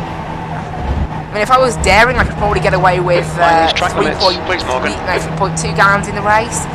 However, I'd be ending the race on like literally 0.3 gallons, 0.4 gallons, which means, say I, you know, basically say like I accidentally use more fuel through battling, or maybe when you draft, obviously the RPMs are higher because you're going quicker and maybe that uses a bit more fuel. Maybe if just by coincidence we had a really quick Mustang driver that manages to do an extra lap by 2 seconds, then suddenly I have to do an extra lap. I don't want to be, you know, I don't want to be on that worry of running out of fuel. For the sake of taking an extra gallon, it is just worth taking the extra gallon rather than risk running out. This lap's been pretty decent actually. We're only, you know, I'm talking as well, so I'm not really concentrating fully. I have been very, very, you know, overall I've actually been very quick. I don't know why, but, you know, this is probably one of the few tracks where I actually think my iRacing is deserving of my pace. My pace has often been a little bit lower maybe than my iRating suggests. My road iRating definitely at the moment is a little bit inflated. There's no way I'm properly 3,000 iRating. There are some YouTubers that have like 3,400, 500 iRating, and they're a lot quicker than me.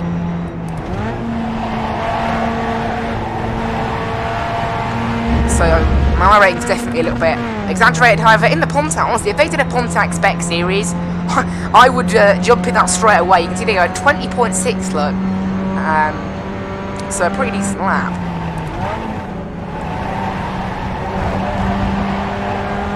Still can't quite nail that exit out of there, though. I don't know why. I don't know what I'm doing wrong at that corner. I really don't know what I'm doing wrong. We've got 13 minutes until it starts, so we might end up being put in 2 splits, actually. 18 people registered at the moment. Obviously, if we end up with 31, if you end up with 31 people registering, you're basically going to end up with the quietest Sim Rap Production Car Challenge grid ever. You're going to end up with 15, a split with 15 and a split with 16, which is the quietest it'll ever go, pretty much. So that would be a very empty field for this series. Now, in terms of multi-class, obviously, you do almost forget that this series is multi-class around here because it's such a long circuit. We're going to be lapped by the Mustangs, but nobody else. And that's in the slowest car class. So the slowest car class in 25 minutes will only be lapped by the fastest car class. They'll are a good 15 seconds a lap quicker once. So it's pretty insane. So you do almost forget it's multi-class. Definitely, unlike the shorter circuits like Alton Park last week. Also, I didn't really get on with this Pontiac, I think about it. At Alton Park last week, I was also pretty quick in it. Well, at Alton Park in the Mazda, I'm not that quick. But what it is, you know, even with the description of the Pontiac, it does describe it as a car that's quite, it's about kind of perfecting driving skill, this car. You've got to drive it very smoothly, definitely, I agree with that. It's definitely a momentum car, this. It's so slow accelerating. If you, unlike other cars where you might want to take a slightly, you know, you might want to brake slightly more to just carry a little less speed through the corner to get a better exit. In this thing, that better exit doesn't really exist, because, to be honest, in third gear and above, acceleration in this car just isn't a thing. It really isn't a thing. So, and it's pretty much fixed that. It is technically open setup, however you can't really change much. I'm using the baseline setup. It does say I've modified it. The only thing I've modified is the amount of fuel. So it's literally the baseline setup that I'm running, just with 1 gallon less fuel.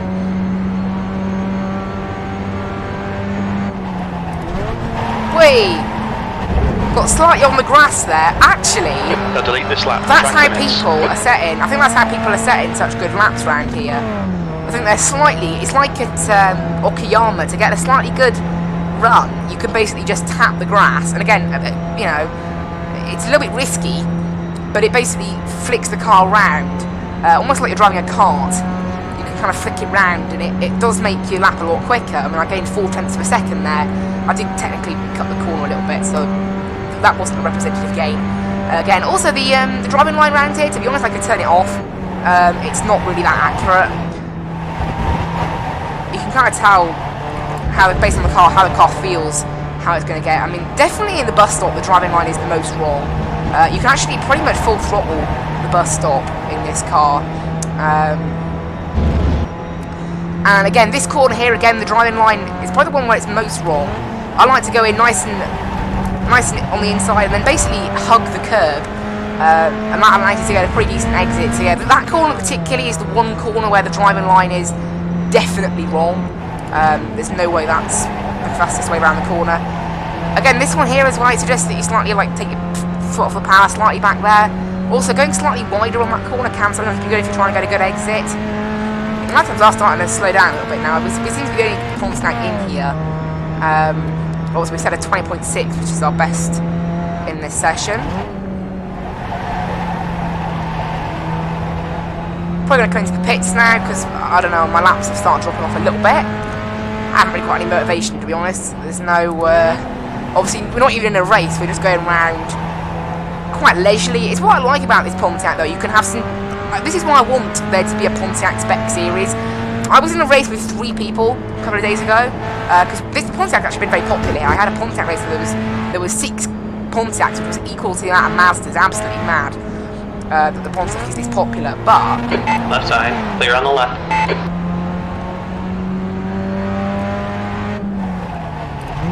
Engage the limiter. But yeah, the Pontiac has been so popular. And you can have some decent races, like with 3 people, I was on a proper wheel-to-wheel battle, and because these cars are so slow, there's not a lot of contact. It's really fun racing. You get some proper good racing. You know, one person eventually fell out the way once our pace, first and second, I ended up finishing second, kind of accelerated a little bit. But these cars are proper fun to drive. Right now, it looks like it might be a bit of a boring race, unfortunately. Seems as if right now we're the only Pontiac. However, I say that, currently there's only 15 people in practice. There was 21 registered. A good way to check, actually, is to go into the main iRacing thing. And then what you can basically do is go here and look at entries. Now, not everybody here is going to be competing in the race, but there's a rough idea. 10 per page. You can see, there you go, there's actually somebody else in a Pontiac there. Now, so you can see clearly, this page is not 21 people, so a good 4 of these people on that page will not be taking part. Unfortunately, one of them, that Pontiac I just saw had 4,200 iRating, so they'd probably be quite quick anyway, so maybe it wouldn't actually be a benefit if we were. So you can see, look, everybody's actually registering, you can see popping up. 16, 17, 18 people, look, out of 21 are on here, and not a single one is a Pontiac. So, kind of interesting. I think we're just going to chill out now. We've only got 6 minutes until the start of the race session. It doesn't look like this is going to be in 2 splits anytime soon. Just count 1, 2, 3, 4, 5, 6, 7, 8, 9, 10, 11, 12, 13, 14, 15, 16, 17, 18 there. So obviously 17 plus 1 person who hasn't joined yet. So these are all the people that are pending join. So there's 4 people on top of all this. You see there. So might end up with something a little bit different. We'll see what happens as people join, I guess. Obviously people do take a little bit of time to join. Lap time 20.6, pretty impressive. So this is what I mean, look. I mean, Carlos, he's Division 4, so his pace is pretty decent. In fact, someone's just gone a better lap. But you can see there, look. Division 2, they've set a 2-minute 12. So there's no way a Pontiac is setting a 2-minute 12. You know, the Mazdas are much quicker off the corner than us. Well, there's a Mustang now with a very similar livery to us. Honestly, the Golf Racing livery is very popular. I've seen the Golf. I have a Golf Racing livery on my Mazda, and I have it on my Pontiac. I haven't seen a VW Golf Racing, but obviously now that's my first time actually seeing a Mustang Golf Racing. You can see here, look, 17. So there's 19 people now registered. So there's 5 people who are not accounted for. So that's kind of interesting. There you go, another 2 people have showed up, so we've got 20 people. So yeah, 5 unaccounted for. Although at the moment, it's seeming like mostly Mazda dominated. And then weirdly, actually, the Mustangs have been the dominant class all week. The Mustang, I had a race where there was like 8 Mustangs. The Mustangs have been really popular around here. I think it's because it's quite a fast track, so you kind of want to get it done in a fast car. We've only got 5 minutes until start of our session, so we're just going to chill out for a little bit. We'll watch the entry sheet, see what's going on in terms of the Pontiac class. I'm quite intrigued. You can see there now, look, so people, 27 registered now, and so there's quite a few people unaccounted for, although none of those people at the moment, anyway, seem to be Pontiacs. Because there was another Pontiac in a practice session, but you can clearly see here, they're not in this session. But yeah, it looks like, you know, if we end up with 31, we'll end up with a very quiet session. So we might end up with a 15 and a 16 grid at this rate, looking at 28 being registered. It's a little bit worrying, that, actually. At the moment, we've got 22 of those 28, so we're missing 6 out of this grid here. So there's a potential 6 more cars to be popping up on the entry list. And see there's another VW joining, so you can see already, it seems as if the VWs and the Mazdas are the dominant class here. I'm the only Pontiac, and then there's... It's weird that I'm the only Pontiac, though, to be honest. I said this week, the Pontiacs have actually been very, very popular. You can see there, we're up to 29 registered, so we're either going to have a very full server on 30, or we're going to have a practically empty server with 15 or 16. And given we've still got 3 minutes, I think that registration will tick above 30. I think we'll have 32 people, you know? So we've got 24, so yeah, still 6, there you go, we're up to 30 people now. This is getting close. This is getting really close to being, on that level of being a bit too full. You can see already they go 31 people, there it is. So we're now going to be 2 splits, we're going to have a 15 and a 16. So it's going to be a very, very, very small grid, this one. I think we'll have about 35 people by the time we're done. I mean, we've still got a good 2 minutes. But yeah, that's quite interesting. We've got, there you go, so still 6 people missing. But you can clearly see here, at the moment anyway, and unless one of those 6 missing people happens to be a Pontiac, but at the moment it's very Mazda dominated. Obviously we're going to be in 2 separate splits, I think. Or saying that at the moment, again, this does happen where some people don't, well, 3 people just joined at once and no one showed up. Oh, there you go, you can see there, look, the entry's starting to come in now. But often, the number it says are registered are not the number that end up taking part in the race. They don't even show up, so I guess they just forget to join the session. Maybe they register it in advance and then just forget, or maybe they just decide, you know, after practice that it's not the best. Also, it could be an error on iRacing side, I think. At the moment, we've got 28 people showing up here, so we've got 24 plus 8, so we're still missing 6. You can see there, a couple more joining in. Still, though, none of them Pontiacs. So, it's actually, there's a lot of Mazdas thinking about it. 1, 2, 3, 4, 5, 6, 7, 8, 9, 10, 11, 12, 13, 14, 15, 16, 17 Mazdas out of 27. So it's very Mazda dominated, which is weird. There's been very little Mazdas in the last couple of races I've been doing. It's been mostly dominated by Mustangs and Pontiacs this week. So quite interesting. We've only got 1 minute now until we get to start our session. Get to start a little bit of practice, a little bit of qualifying, and then it'll be a 25-minute race to finish off the morning of iRacing. See how this race goes. If this race goes well, it'll be an overall bonus for the stream. Obviously, the Street Stock Series, iRacing bad.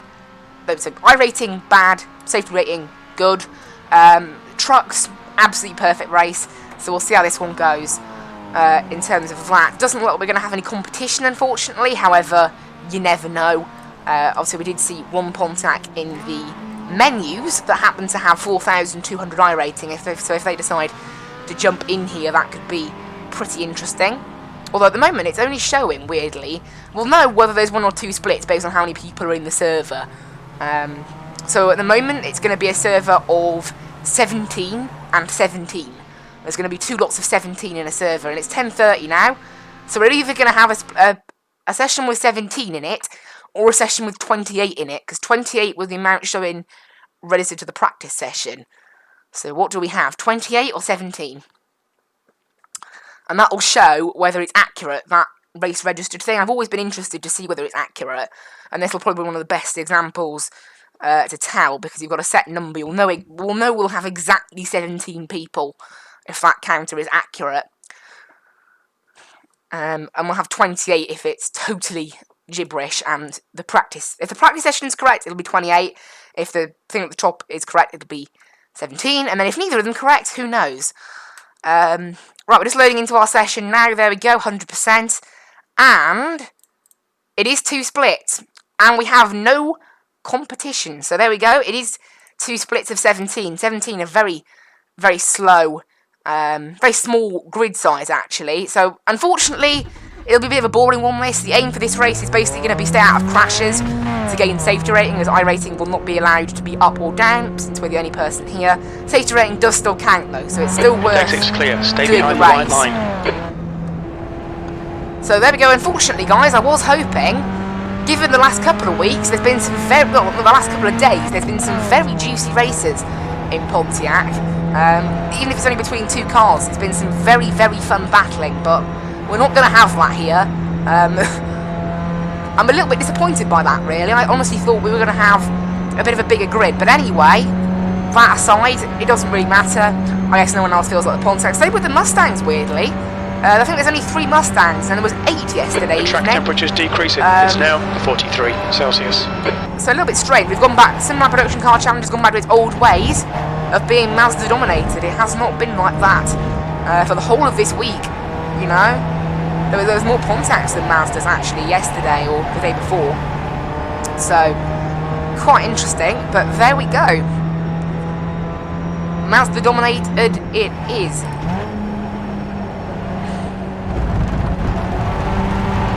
Does mean we get a pretty calm race where we can just gain safety rating.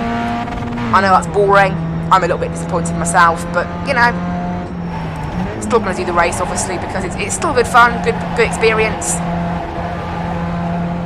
Obviously, it does mean what we're going to do as well off the standing start. I'm just not going to go off the standing start. I'm just not going to go. I'm going to wait a couple of seconds because there's always carnage at turn 1, and I got slightly involved in it. However, I didn't get any safety rating points for it yesterday.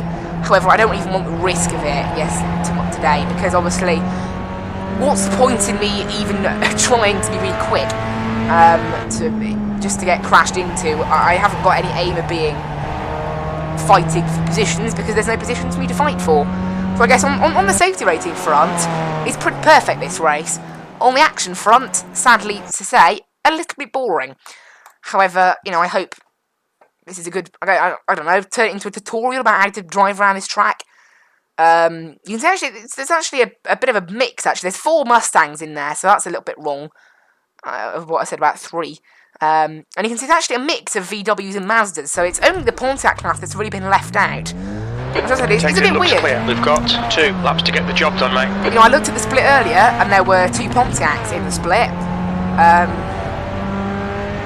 And they weren't in this race, so that's a massive shame. We're just going to try and do the best we can in qualifying now.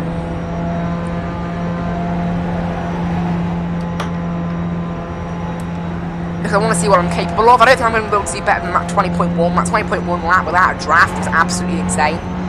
So I don't think I'll be able to quite reach that. However, maybe if I can get a 2-minute 20 in there though, anything that's a 2-minute 20, most people seem to be doing 2:22s. That's been the most common lap for people. Thought I'd get off track then. Obviously, we want to try and get as much safety rating as possible here.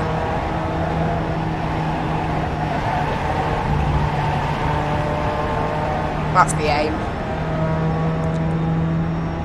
Just take this out lap nice and calm, very calm out lap.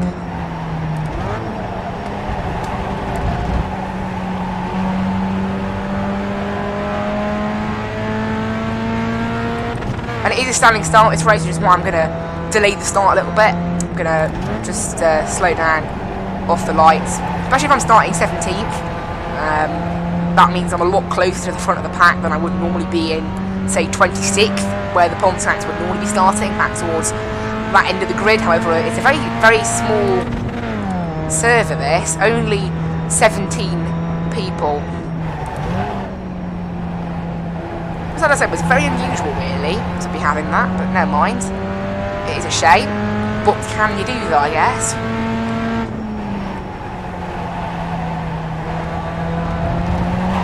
Hey, watch out! Yeah, I got on that curb slightly there, that went great.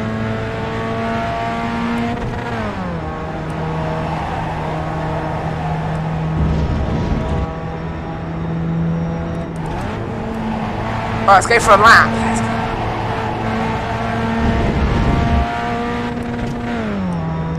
Hasn't been the greatest fix until that last corner, so that might have set our lap up a little bit poorly. Although it's only going to cost us a little bit.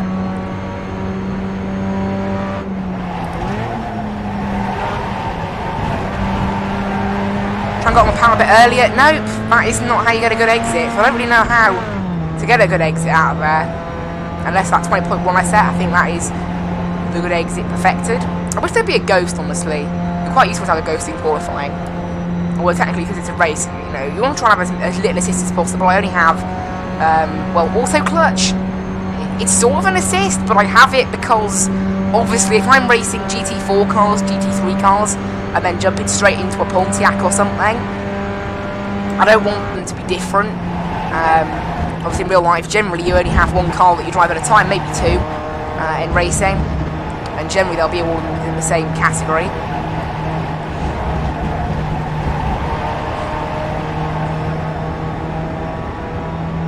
Yeah, this lap has not been the greatest so far. In fact, my average laps before this were like 20.8s, 20.9s. I don't know, that 20.1 that I set came out of absolutely nowhere. So, I don't expect to replicate that.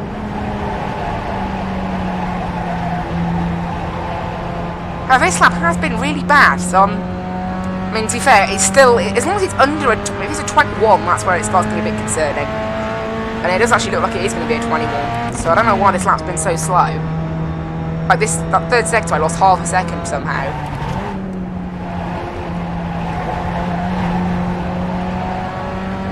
It's like the car has damage or something, this. Okay, it's probably because I'm the only Pontiac in the field. There's just absolutely no need to go quickly, I guess. There really is no need. Although it would be nice. This time loss, though, is quite weird, actually. It's a second and a half. Like, right now, it could be track conditions as well. It's one thing I do forget. Track conditions do definitely change, even though they're meant to be similar. They definitely change. In fact, looking at some of the times of some of the Mazdas, you know, 2 minute 13, 2 minute 14, I'd be tempted to say that the track maybe is a little bit Pole. That was at 221.6. Well, there you go. Actually, that corner, that was all right. That was a pretty decent exit. Didn't really, only cost us a couple of thousandths on our best lap ever. As I said, that 20.1 was a pretty insane lap. My average has been like maybe a 20.8, 20.9. And in the race, that's generally what I do. Unless I have a draft or something. If you have a draft in the race, obviously in the race we're on heavier fuel. Although weirdly, we just haven't gone that quickly now. You could also be able to get a lot of practice in. Like we did practice and then had a 10-minute wait. So, and previously I've joined a session at quarter past and then just done full out practice before the start. However, because we were so early, I didn't do that. I lost a lot of time there actually. That's weird. So the fact that kind of lack of instant practice maybe has damaged it a little bit. That's why in real life you typically always have practice before doing a race. However, it seems okay to be honest. You know, if as long as I can set a lap that's like within a 2 minute 20, I'll be alright.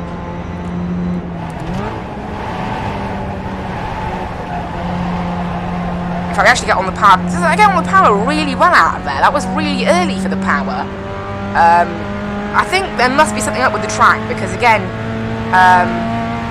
you know, this is top split and we've got VW's only doing a 2 minute 12, which is a lot less than they were doing before.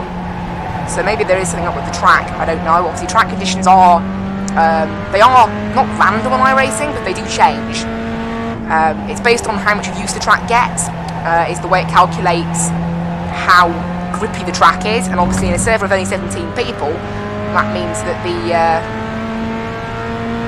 the track use will not be as high, meaning that we will have less grip. So that could be partially why. I have never really linked them together, but maybe that is a thing. As I say, in a lot of places I'm losing time and I'm doing exactly the same things I would normally. We'll see what the laps are in the race. That'll be a good indication of whether it was just me having a bit bad form in qualifying. But to be fair, there were 21.2. That's, you know, the vast majority of people seem to do 22s, 2-minute 22s. So, but yeah, those lap times. Only one Mazda look. I mean, even I've seen Mazdas do 2-minute 10s, and even a Division 2 Mazda, Division 2 is setting all 2-minute 13. So that kind of shows maybe, yeah, the pace isn't quite. I mean, number 4, look at that, 4th best driver in the server, and they're doing a 2-minute 14. So maybe that is That's the end of the partially down session. to. Pole position. Well done, mate. Maybe that's partially down to that. I mean, there's literally a VW that's gone slower than me. That's not good. Which is why I'm going to go slow off the line.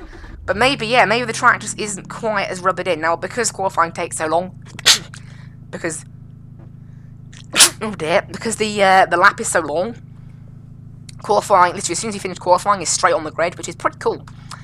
And yeah, we're basically going to be a bit slow off the line.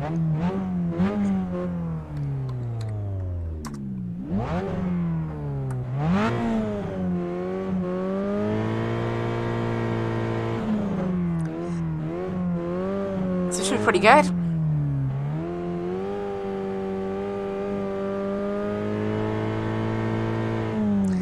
But yeah, so Hold up, Peter. Står up, Nucky. 1 minute and 10 seconds to go. Waiting for everyone to load in now. Yeah, so I've got 4 Mustangs in here. 1, 2, 3, 4, 5, 6 VWs and 6 Mazdas. So 6, 6, and 4, and then just me on my own, warm. So we'll see how this goes. Honestly, these VWs though look very slow. I think they were the only VWs who made it into split warm. All the other there wouldn't have been any other VWs. They would have probably been, you know, split 2 will probably be all Mazdas. So that does mean we end up with some very low rating VW drivers.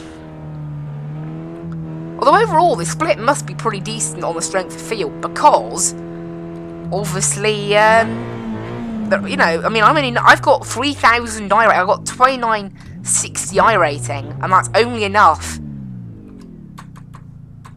to be the 5th best in the server. So clearly, it's a pretty high-level server.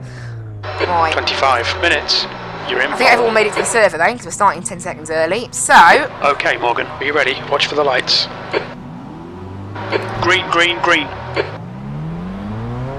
we're going to get off the line nice and slowly, nice and calmly, because there's going to be carnage at turn 1, and I just don't want to be involved. There's absolutely no reason for me to get involved in any of that carnage. It looks like only 5 Masters made it in the end, actually. Oh my word. Because one of them was disconnected. We've only got a 16 car grid. Caution. And you can see, this is why I didn't want to be in the centre of all of that. We have a Mustang that's been shoved into the wall, unfortunately. We have someone else spinning here. This has been a pretty chaotic race, actually. I think almost everybody's died. So if there was another Pontiac here, that could have been...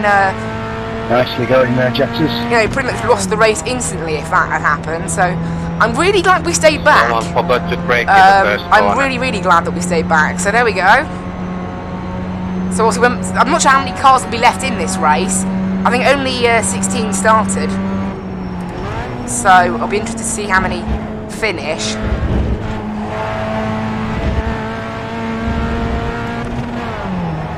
I actually chased it down in the bus stop there. Shouldn't have done that. Actually, maybe I didn't even make it to 4th, I'm not sure, because obviously we did massively lose quite a bit of momentum. Minor lap. Let this Mazda go nice and calmly because I'm not bothered. Wait, what's that guy doing? He just like switched out wide. I'm so glad there is not another Pontiac in this race. It's probably the most chaotic start to one of these things ever. It's been mad. We'll see what the order looks like on the standings after we come through, because that's, I'm pretty sure only 16 drivers started, and then, you know, I'm pretty sure there'll be even less than that. So it's been a pretty mad race. We've got only one Mazda behind us. I think that's the only car behind us now. Everyone else is in the pits or something, so we won't really have anyone to deal with.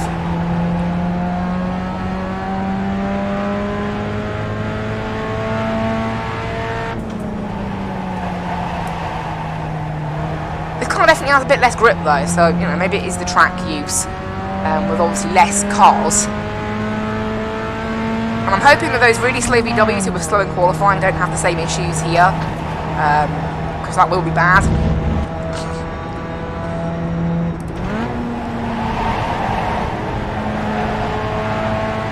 Okay, one of the VWs is in the pit, so let's see what's gone on here then. So I'm 16th so far, and there's 4 people in the pits. So I'm actually P12, which is pretty insane. That's how much carnage has happened. I'm P12 overall, not in class. Obviously in class I'm P1. And then obviously those cars will start to hunt us down, obviously, although 2 of them, P15 and P16, have not actually turned a lap yet. Coming up on your... I'm going to let this Mazda go by nice and easily. They got a lot of damage actually. Just going to lift off slightly because I don't want anything to do with them. If they have damage, they might be a bit slow through the bus stop. I don't want to end up getting, you know, pushed by them at all.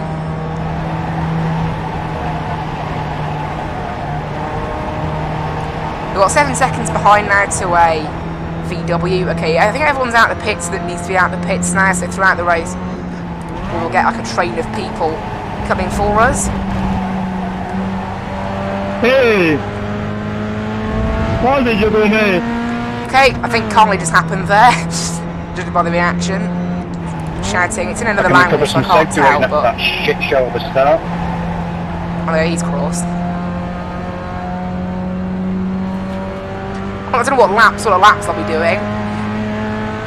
Some of these laps probably won't be the quickest because of, obviously, you know, there's a surprising amount of multi-class traffic having to pass me. Because the start of that race was carnage. I mean, there's literally only 17 people, and it was carnage. So, that's kind of good. Did I pick Pontiac? Car definitely has less grip. I'm noticing that. Must be. I mean, there's only 16 cars. It's a very, very empty grid as this series goes. I mean, I've had as many as 30, obviously, so practically a half-size grid.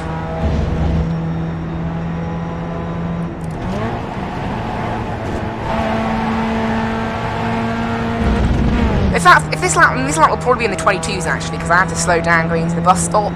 Obviously, 20 minutes remaining. You've got 20 for minutes that left. Mazda, so it probably won't be the 22. So I had to slow down. Rate's clear. That last lap was a 222.1. I've got a VW passing us there, so we're down to P13 now. It looks like all 16 cars that started are still in the race. They're just amounts of time down.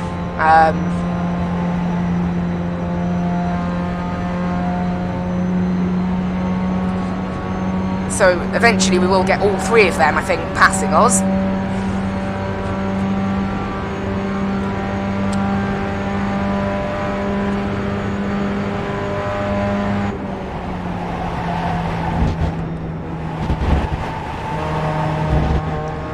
So now our aim is basically just to set some decent quick laps.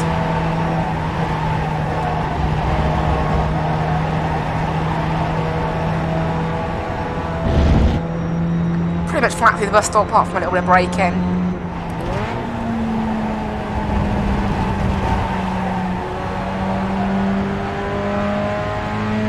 And come up the other side pretty good. This car is actually so slow that it's really unbelievable.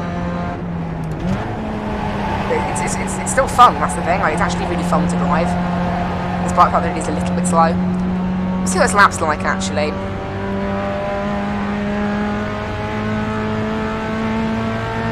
Lap, you know, how this lap is will be interesting. Obviously, we've got 2 of them catching us there. Looks like that Mustang has disconnected or been involved in another issue, I think. So we've only got 15 cars now.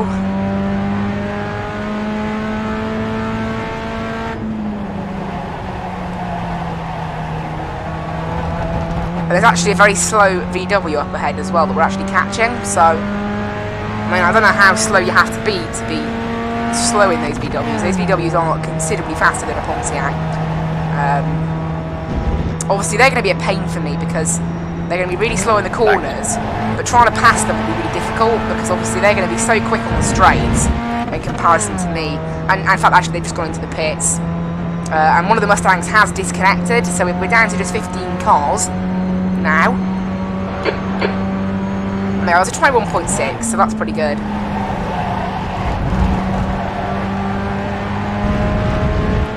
That was a pretty good run through the first corner as well. I felt pretty good about that. So I'll take that. So yeah, 15 cars, and I don't know whether that VW is going to retire, because I don't think they've had damage. I think they're just very slow, so I'll be interested to see what happens there.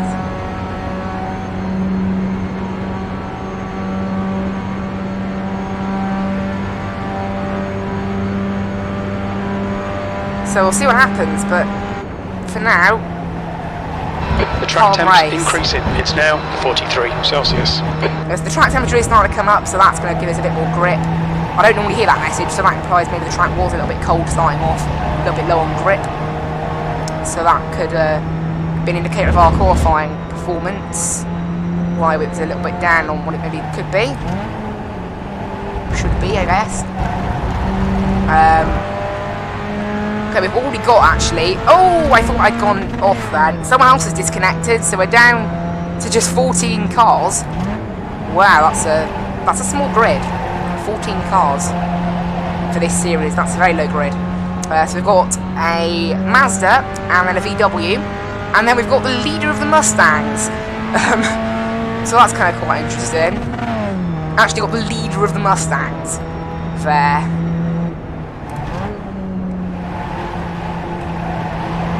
Already. It kind of shows how chaotic this race has been. It has been absolutely insane.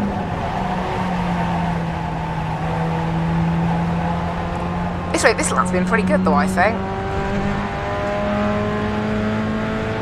You have 0 incidents. Also just checking. Yeah, all 0 incidents, that's decent. The Mazda behind is now only 27 seconds behind. That will obviously catch us and pass us eventually.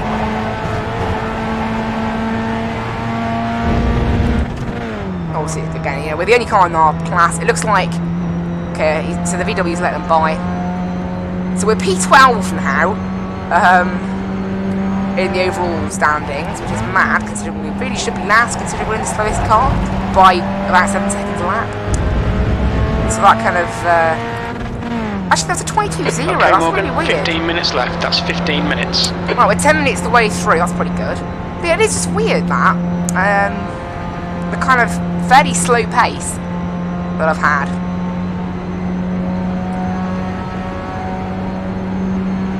This pace has not been the best, however, again, I haven't got anyone to really push for, I haven't got anyone to push away from, so that's probably why it's more of a practice session, this race. Also, we don't want to push the boundaries or anything, we don't want to spin, we don't want to hurt anything, because that will just be safety rating damaging, and for what? We've got no positions to lose, so you know, if we have a good race here, though, that is an incentive. If we do really well, I'll get my safety rating of 4, which will give me a massive boost. We'll get a gigantic boost of safety rating if we do well here, and get 0 incidents, so that'll be a little incentive.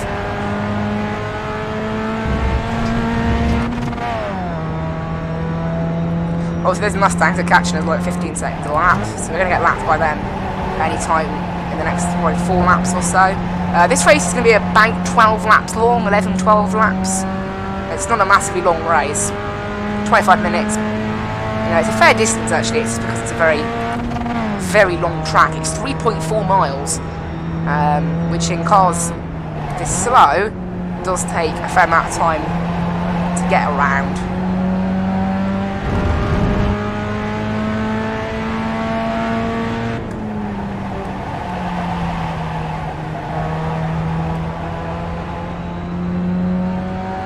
Obviously, when the Mazdas and the VW, actually the Mazda and the Mustang won't actually catch me all at the same time, so that'll be interesting. We'll just pull off to the side if that happens. When 3 classes all meet at the same time, nothing good ever really happens. So I'll just stay out of it. Let the Mustangs have their clean race, and let the recovering Mazda in 5th recover further. That's kind of what we want to do. Well, what was that lap? So that lap was a 21.7, so yes, That lap time was 2:21.7. our lap's still up there, however, to be fair. 21.7, that's alright. It's quite clear maybe the track just doesn't have the same pace that it has usually had. Maybe. Or maybe it is just the fact that there's only pops back in the field, probably. I mean, it does look a bit more cloudy than usual, so I'm pretty sure the weather is set to be the same. So, Okay, Morgan, halfway home. We've got plenty of fuel. the best lap I've done is a 21.6 the whole time, which is not the best, really. And I haven't really felt that much slower, so it's a little bit interesting. How long's left? We've just passed halfway now, actually, so that's good.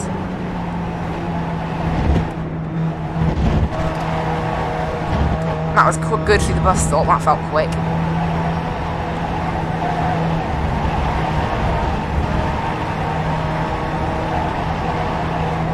Bit wide through the bus stop, however, we did get on the power a little bit earlier, so that's kind of The track temperature's falling. It's now 41 Celsius. Oh, track temperature's falling again, so that could explain the slower lap times. It's, you know, I barely ever get notifications about anything that happens to the track temperatures during these races, so I don't know why it's changing. So it does look more cloudy than usual. Maybe it's just me, but definitely looks more cloudy than it typically has been. Obviously, iRacing doesn't have rain, so you know it's a bit embarrassing that, to be honest. They don't have rain when literally like so many other racing games do. However, I don't really mind. It's been, you know, I just really enjoy iRacing. It's definitely the best racing sim out there. Bit on the expensive side, although given their, you know, I actually worked out is even though it is a good it's about £95 a year because of the fact they run a yearly Black Friday sale and they probably run Christmas sales and things as well. You can get 25% off. And then obviously the fact that you can also earn $40 in iRacing credits a year, it puts the yearly subscription cost down to just about maybe £40 if you get all those things. So it's kind of, it evens out a little bit. It's not too bad. Obviously the fact you have to buy practically everything is a bit of a pain. Although again, you can just buy it in bits, which is what most people do. You just buy it in little chunks, and eventually you start to have. I mean, even now, I've only bought a couple of tracks, but you start to notice that you can do a whole lot more races. That's good consistency. Keep it up. So that's good. You've got to be like strategic with the tracks you buy. I'm definitely going to buy Suzuka X because they use that all the time. They like in all the series. I think they've used it about 8 times this season, just in Class C and D alone. You know, that's pretty mad. So I'm definitely going to get Suzuka, and then Monza and Imola also. Alright, Morgan, 10 minutes to go. Quite That's 10 minutes left. So they're the tracks that I want to be buying. That was 21.6, so a little bit quicker again. Although not quite as quick as lap 3, which was also 21.6, it's just a slower 21.6. This one. Tried to check all the speed through the bus stop though, it's going pretty decent.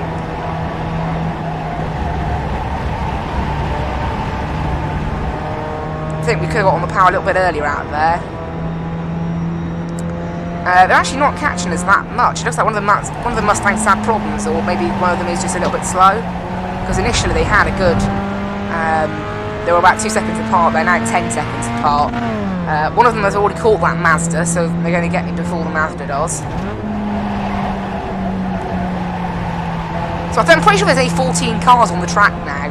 Yeah, 14 cars on the track. I'm 12th, so I'll probably be 13th by the end of this race. Because that Mazda's definitely going to pass me. Obviously, it doesn't make a difference to my rating because they're in a different class to me. I just find it interesting, really.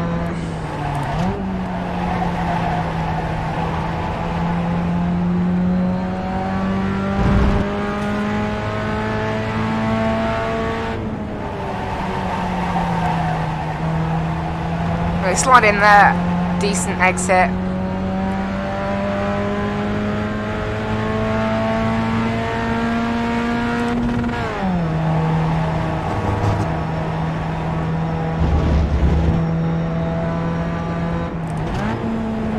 You're being caught by the faster class cars. Blue flag. Right, okay, Mustang behind me is beginning to catch, and by it goes. Nice and Clear, simple. right Well, side. that was a bit slow actually, I don't know why, that lap felt pretty decent to me. You have 0 incidents.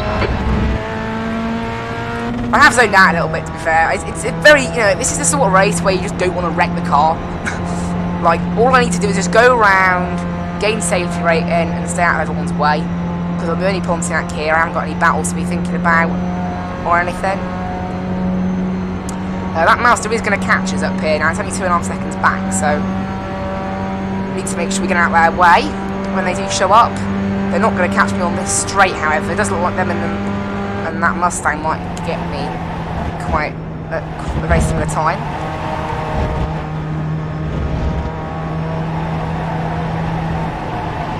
Master car behind. They're racing us for position. There'll be no blue flag. Okay, by the looks of it, I think the mouse is going to reach me before the Mustang does, like maybe a little bit before.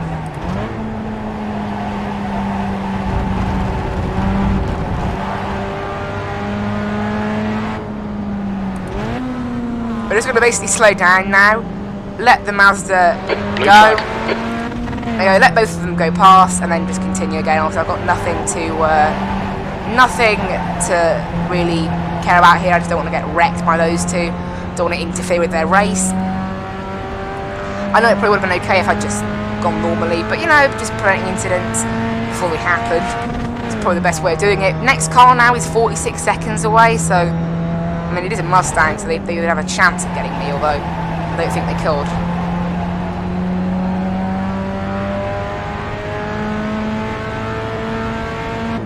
Of course, this lap will be very slow now because I practically stopped. So I was doing 50 when I should have been doing 100. So this lap will be a bit unrepresentative.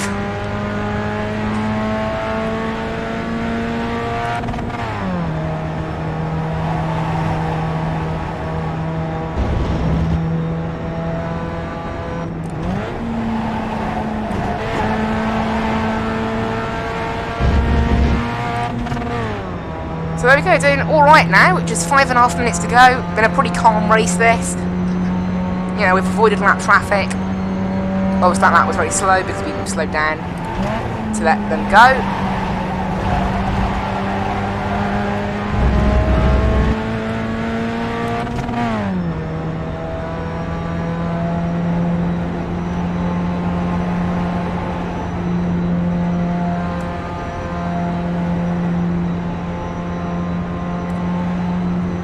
Oh, so one's disconnected actually. They got kicked off the server, so we're down to just, I think, just 13 cars now.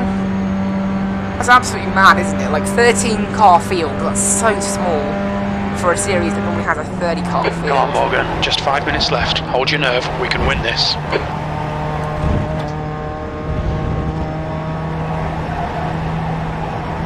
First off, that person really, they literally just got kicked off the server. Like, it wasn't because they were slow, they just got kicked off.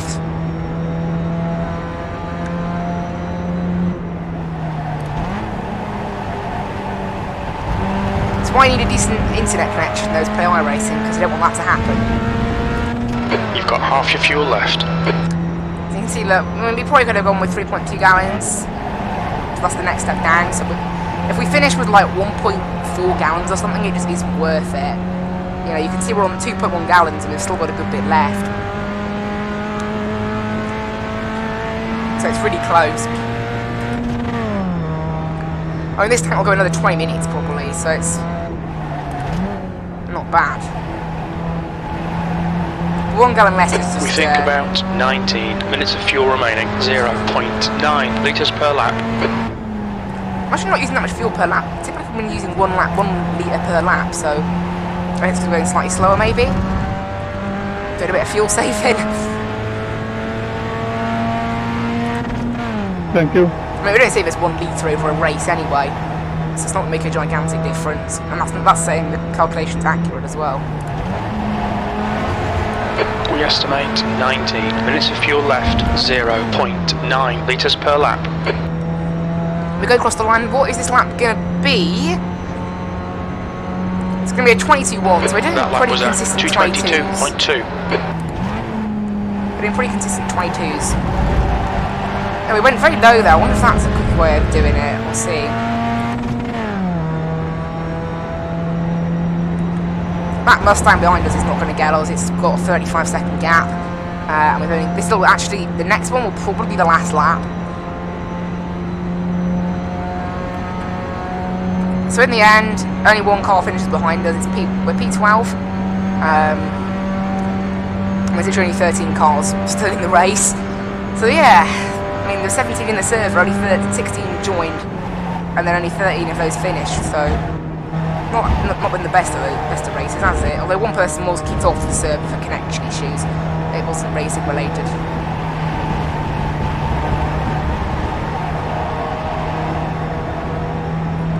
I feel sorry for anyone who gets kicked off a server though for a reason like that. It's like you've been kicked off because your internet is terrible, not because you crashed, not through any fault of your own. I mean, unless someone else was like using the internet or something, you know, just a bit unfortunate. Also, depends on where iRacing put the server. I mean, even with Ethernet, sometimes my ping can be very high if iRacing put the server in Australia or That's Western 2 minutes US. left. 2 minutes. So it depends on where you live and where they put the server. Particularly South America's a bit neglected on iRacing, although I think they have actually opened up a server. They have got a server hub in Brazil, they just don't put race sessions on it generally. They only typically put practice sessions on it.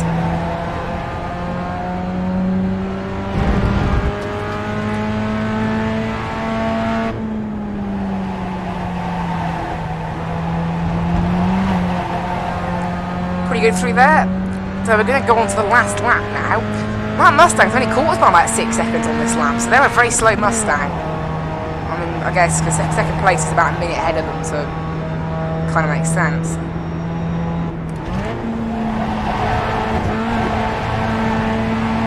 Right, on to the last lap we go then.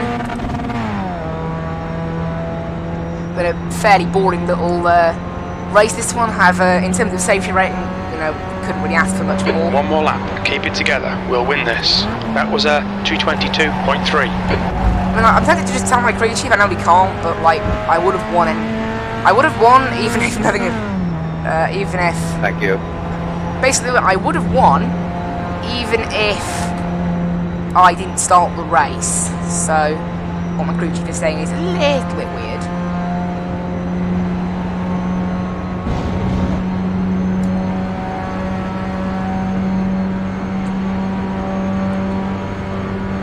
Alright, 20 seconds left, so this will be our last lap then.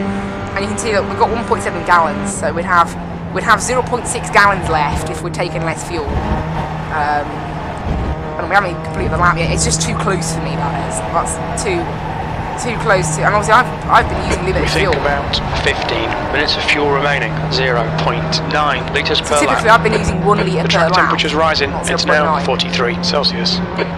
Track temperature's been a bit up and down this race, haven't they? I think they are lower than normal though, which explains the slower lap times. No!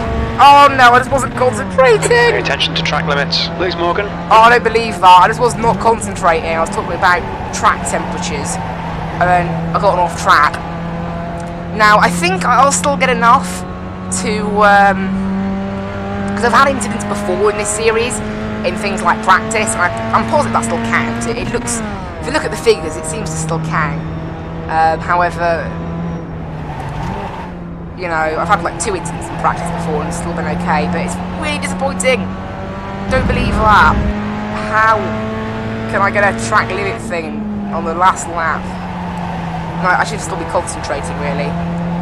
It's just been a very boring race, this one, really, hasn't it? Who knows? Trying to do the best we can. It's a little bit disappointing, isn't it, that? But never mind. I would like to get my safety rating above 4. If that can happen, that'd be very nice. If I'm on like 3.99, that's going to be so annoying, isn't it?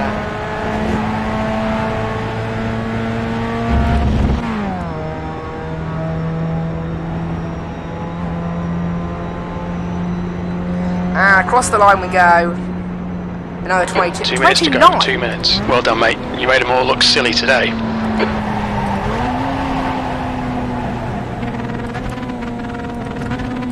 It's so difficult to actually blow this engine up. It's crazy.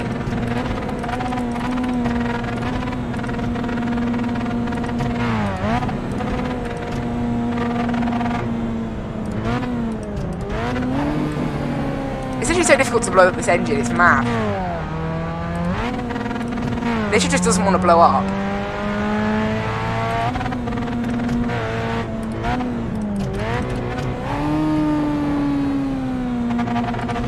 Oh yeah, we have blown it now. Good. Also, we've got a few extra corners in, which will be good for our safety rating. And there we go. In the end, yeah, look at that. Only 13 cars actually finish. That ain't good. Anyway, what do we get? Oh, wait, that's the practice session.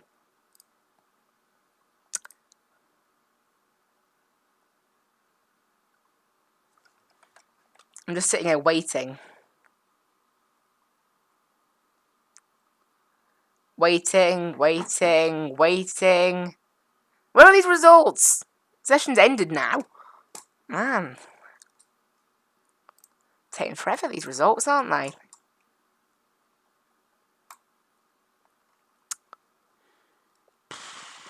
There they are.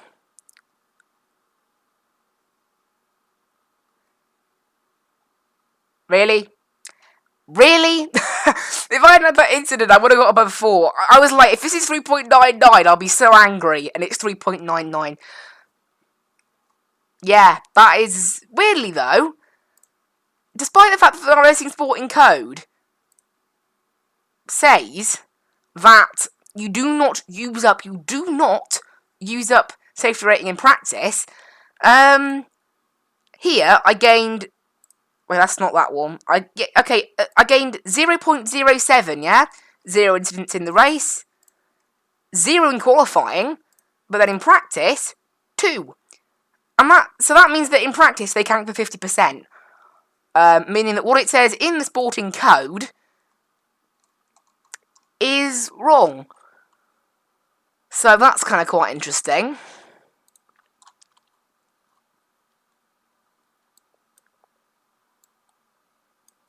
That is interesting.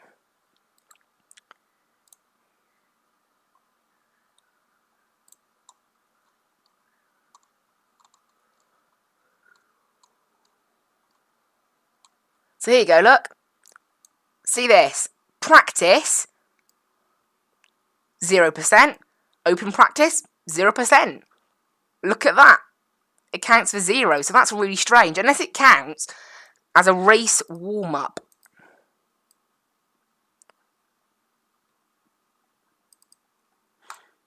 Anyway, that is so annoying. Anyway, guys, hope you really enjoyed this one. A little bit disappointed about that safety rating right at the end, however, it doesn't matter, does it? We're still 3.99. Again, I'm not really pushing for any kind of safety rating in road anyway. A little bit disappointed about the oval thing. However, we're going to be C-class with just one more race. So, again, you know, I always look at races like that and just think, well, to be honest, it just doesn't matter. If I do really badly, I'll just say I had to do that race because I did. I had to do it. If I didn't do it, I'm not going to be C-class. So, you know, it's kind of fair. Disappointing, but fair. How come NASCAR iRacing Class C only goes to 4 tracks? Is that a mistake? Anyway, guys, hope you really enjoyed this one, and I hope to see you in the next one. I'll leave you with the background music and the end screen. Bye-bye!